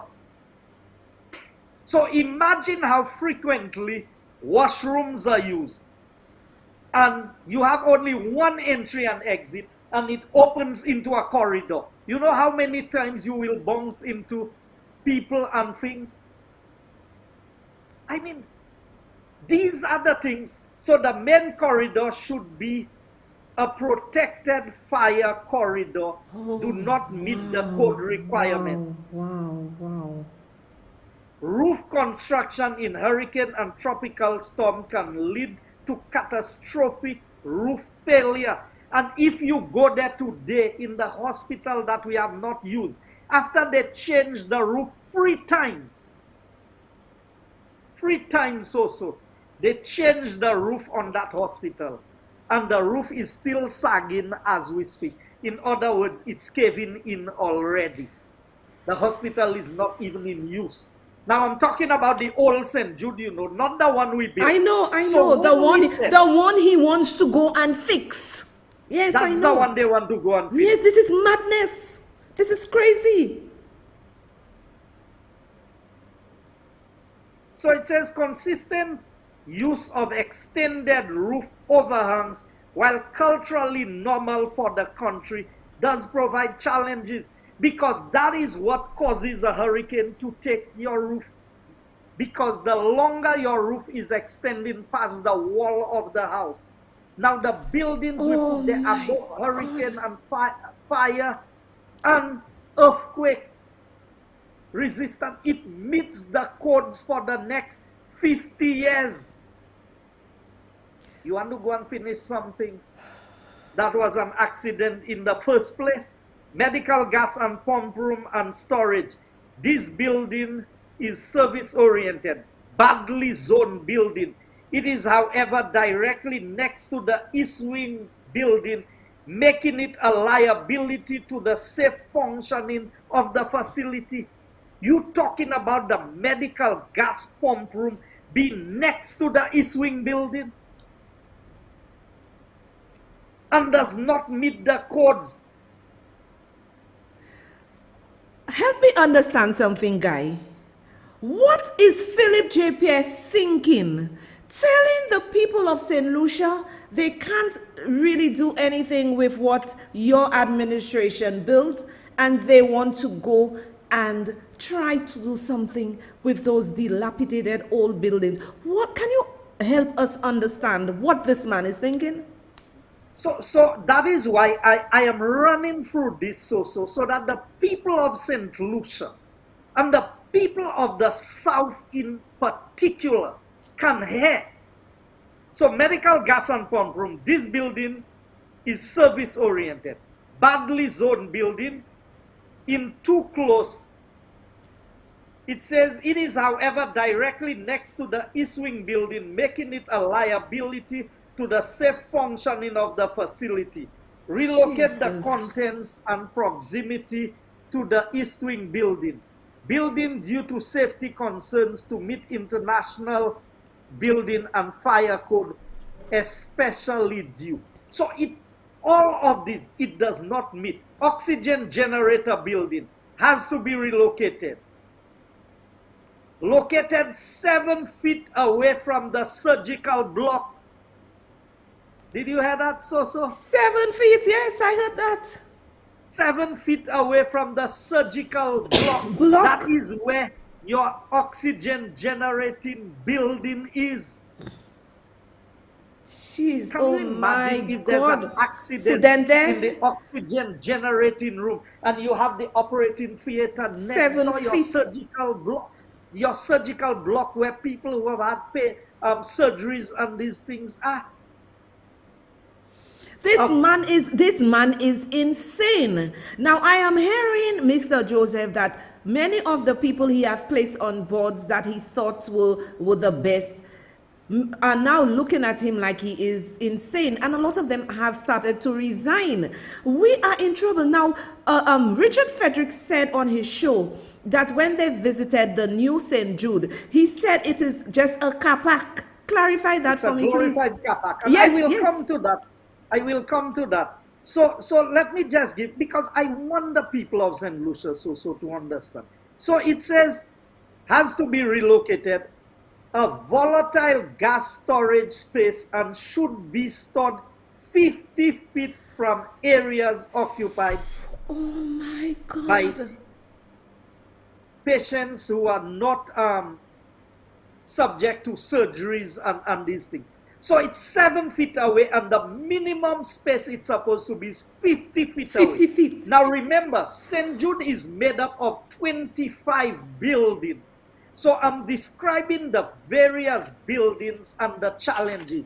So that is why when we went through all of that and we realized what it is going to cost to fix this properly to meet basic standards, we realized you're better off building a new hospital.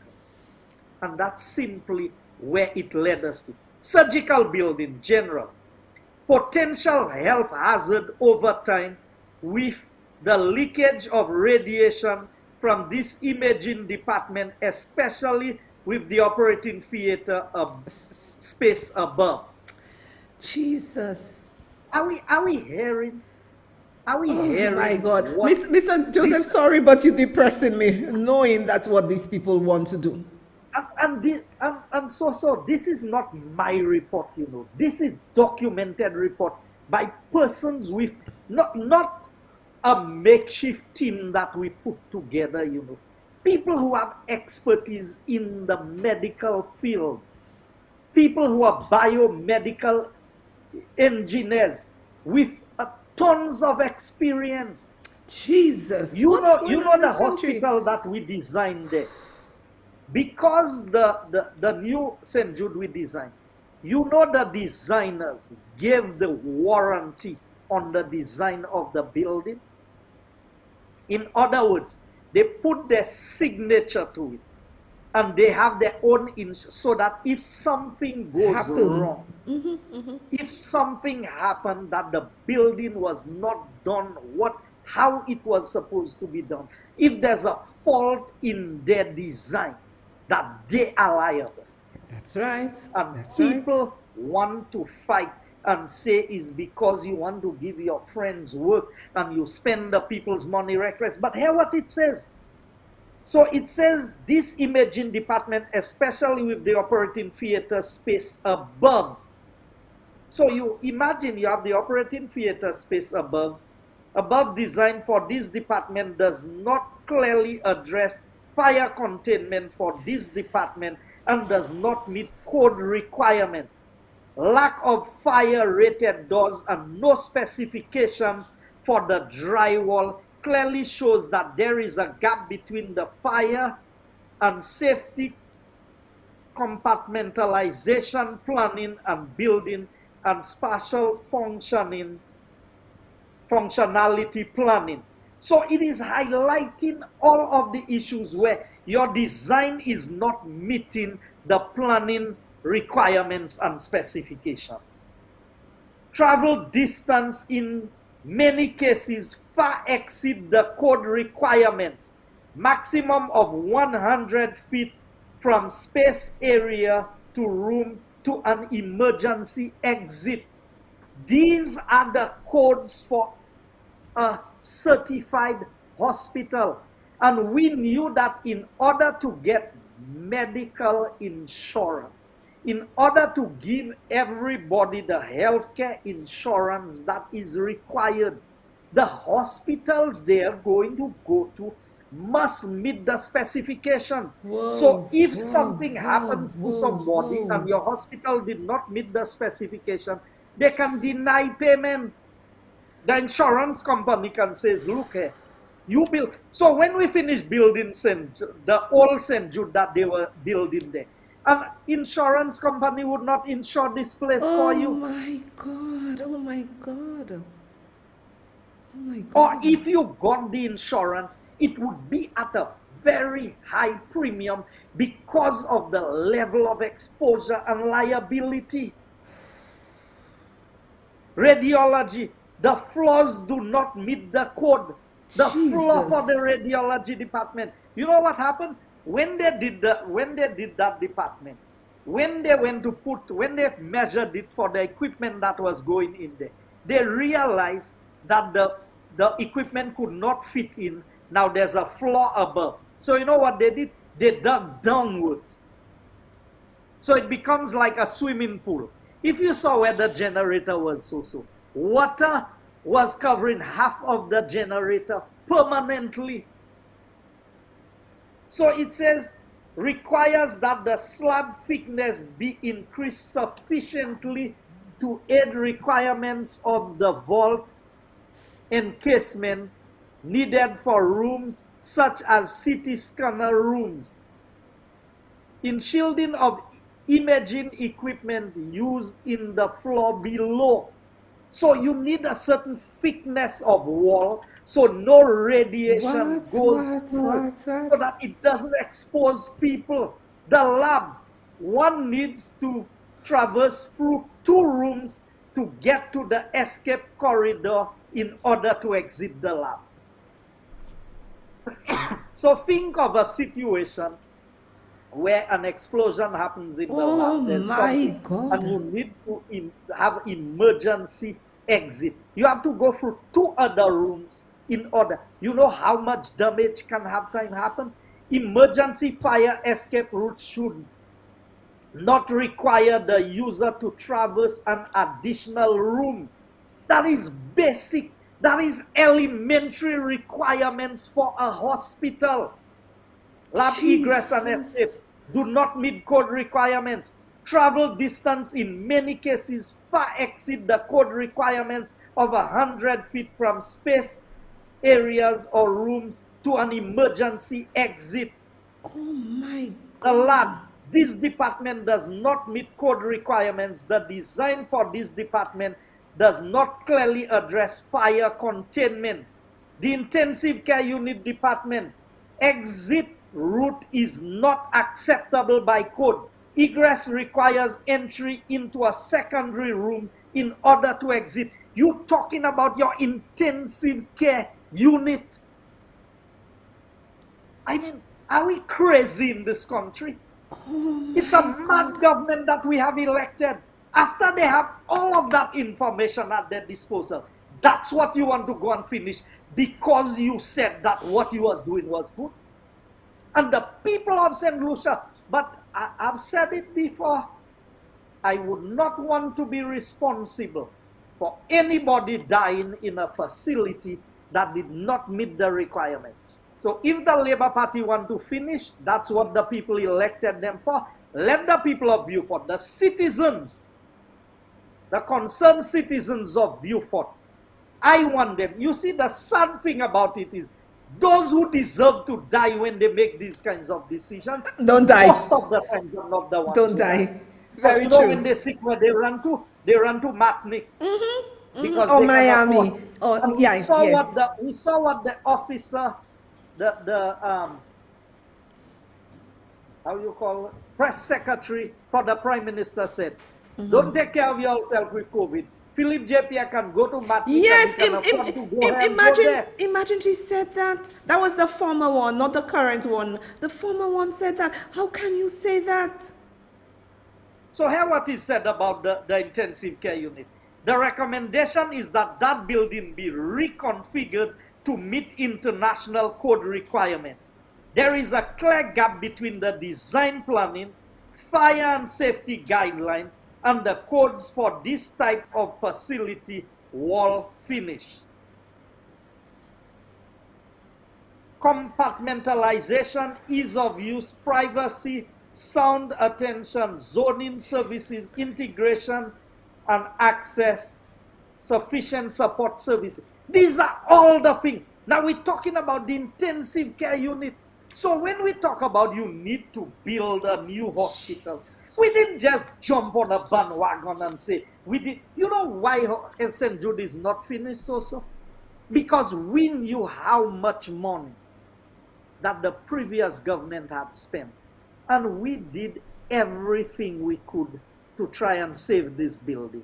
We got experts from the UK, from Italy, from India, from everywhere to tell every expert who came there. They say, I don't want to be associated with this project. People with the expertise who operate hospitals of 18, 20,000, 9,000 beds. And then you telling me that I, as the minister, was supposed to go there. And so there are more, but I think that I have made the point. I have made the point about the issues with St. Jude. Now, I have a whole book here, a whole book on all of the things pertaining to St. Jude. They talk about direct award.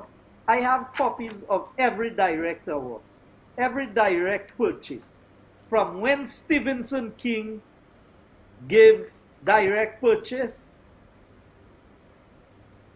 to when Kenny Anthony gave to when Alan Chasney gave on St. Jude. And when they're ready for us to have that discussion, we can have that discussion. Because I am certain that we can account for everything that we did. I can show them where 2 free contracts were issued to the same person on the same day for different amounts of direct purchase. So when Philip J. Pierre will come on television and talk about the price of St. Jude, I want them to account for what they have done and let UWP account for what we have done. Because the building we put there, and talking about a glorified car park, everywhere you go in the world, you know, when I went to the US, my brother went to UMass to see the doctor. And when I got to UMass, I took some photos of UMass Hospital in Boston. And I looked at it, and I looked at what we have in St. Lucia to show what Richard Frederick calls a glorified car park. But I will tell Richard Frederick, I will choose a glorified car park every day than to do a ribbon cutting ceremony for that house they give the gentleman there. You make me holler. Guy, you These miserable. fellas. So, I want to say that in patois. Only a sans honte tout seul qui sa allé et faire ribbon cutting pour un baïgon. Des sans honte qui fait Joachim et Richard. God have But you mercy know what upon this us. says? I welcome the gentleman getting a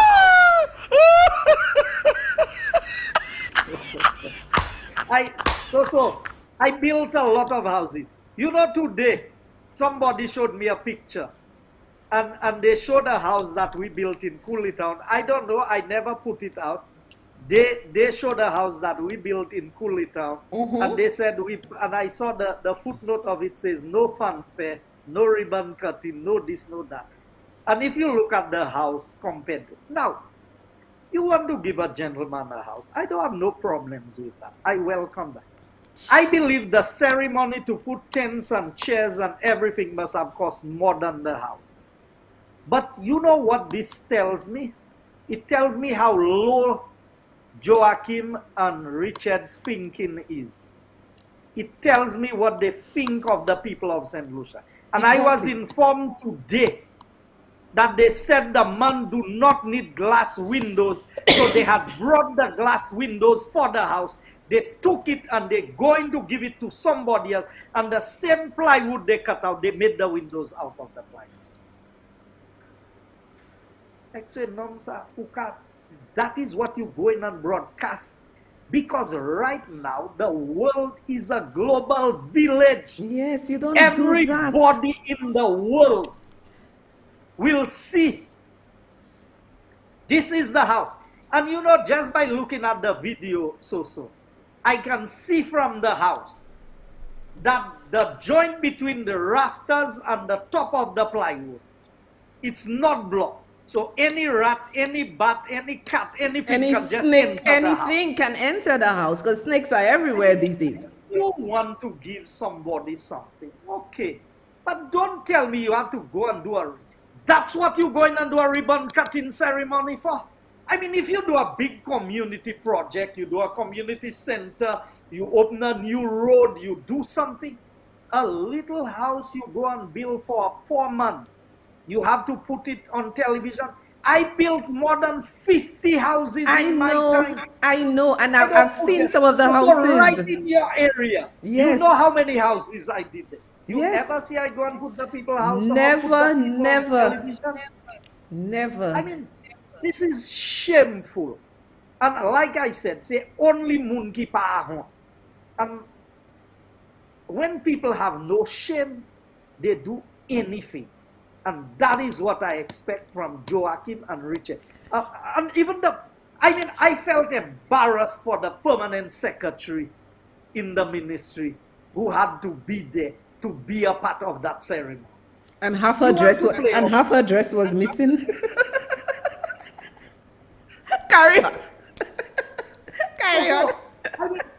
I didn't put I did not put public servants through this kind of thing. That's if I want to play my embarrassing. politics, I play my politics by myself. It's I a don't Sunday. use Leave the lady public out of officers. this. Exactly. In this nonsense. This is ridiculous.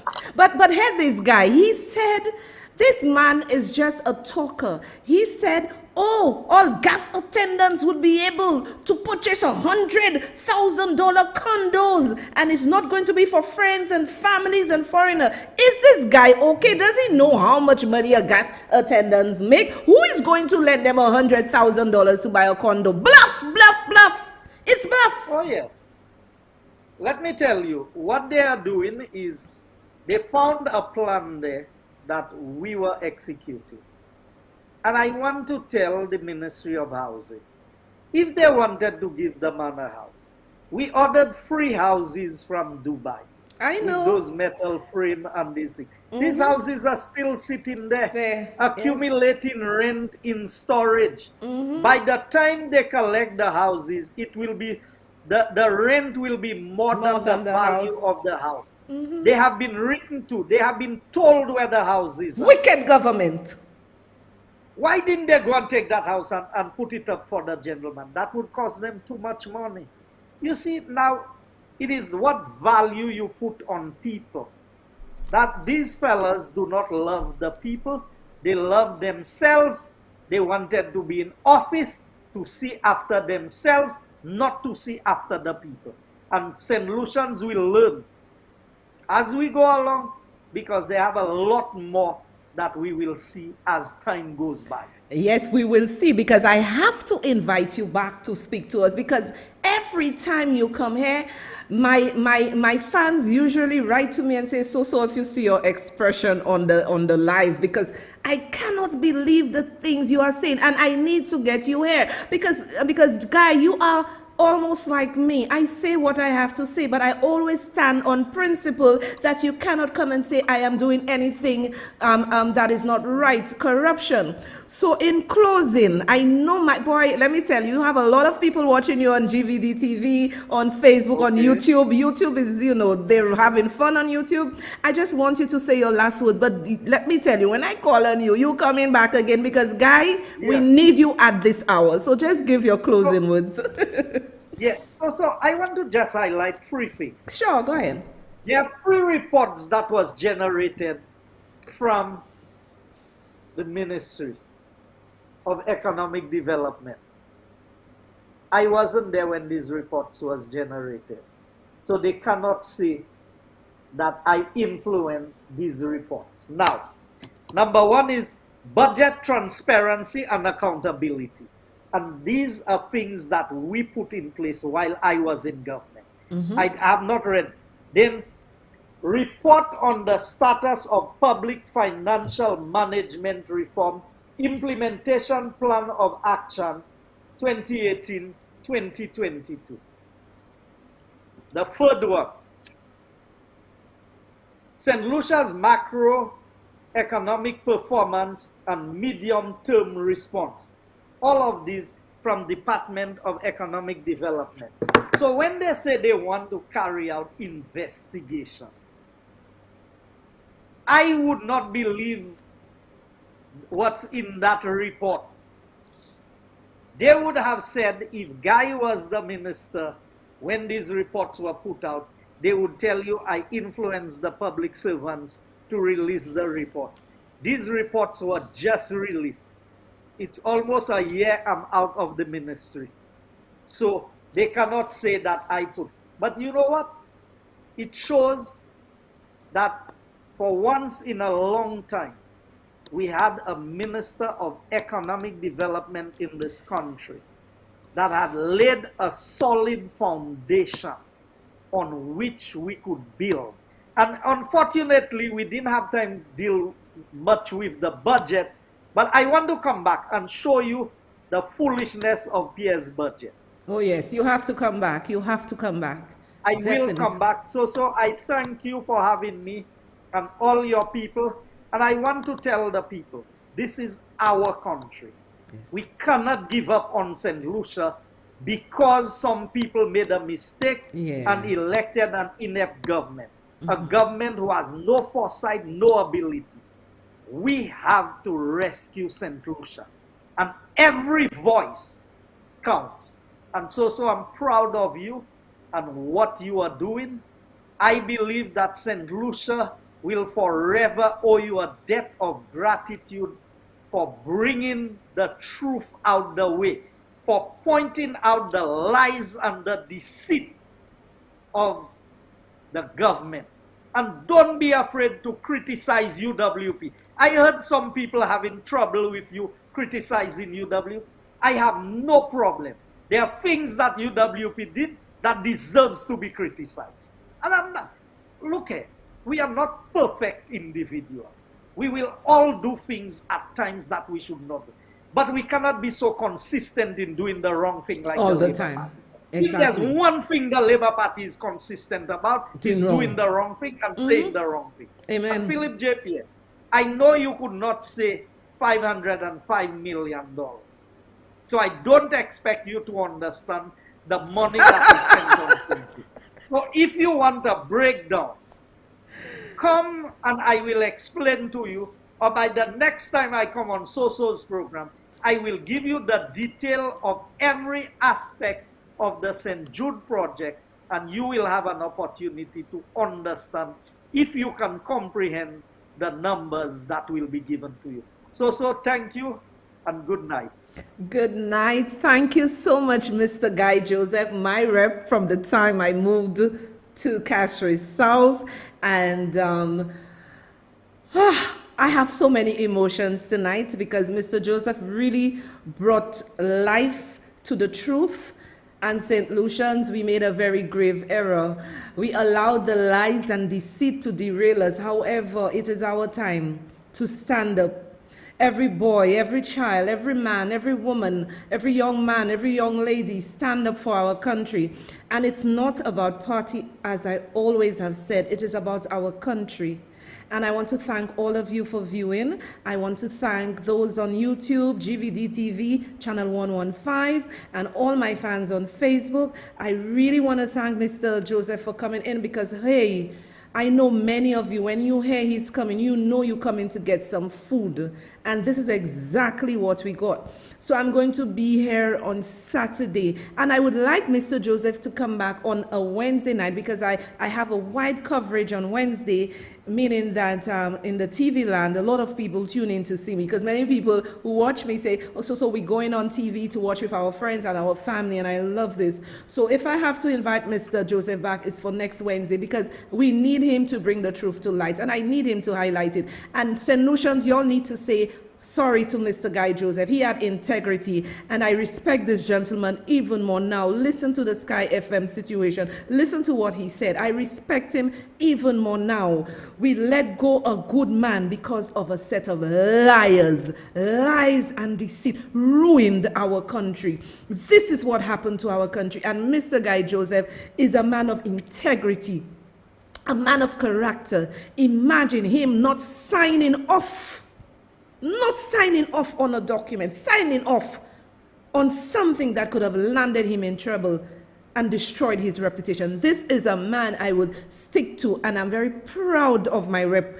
And this is why I'm happy he came here to explain. I'm very proud of my rep, and I don't care what anybody say. This is a good man. And like he said, sans hot Joachim make Richard Frederick can buy normal a tea pour vite comme ça. This is not a house. This is not even a dog kennel. I'll not put my dog in that.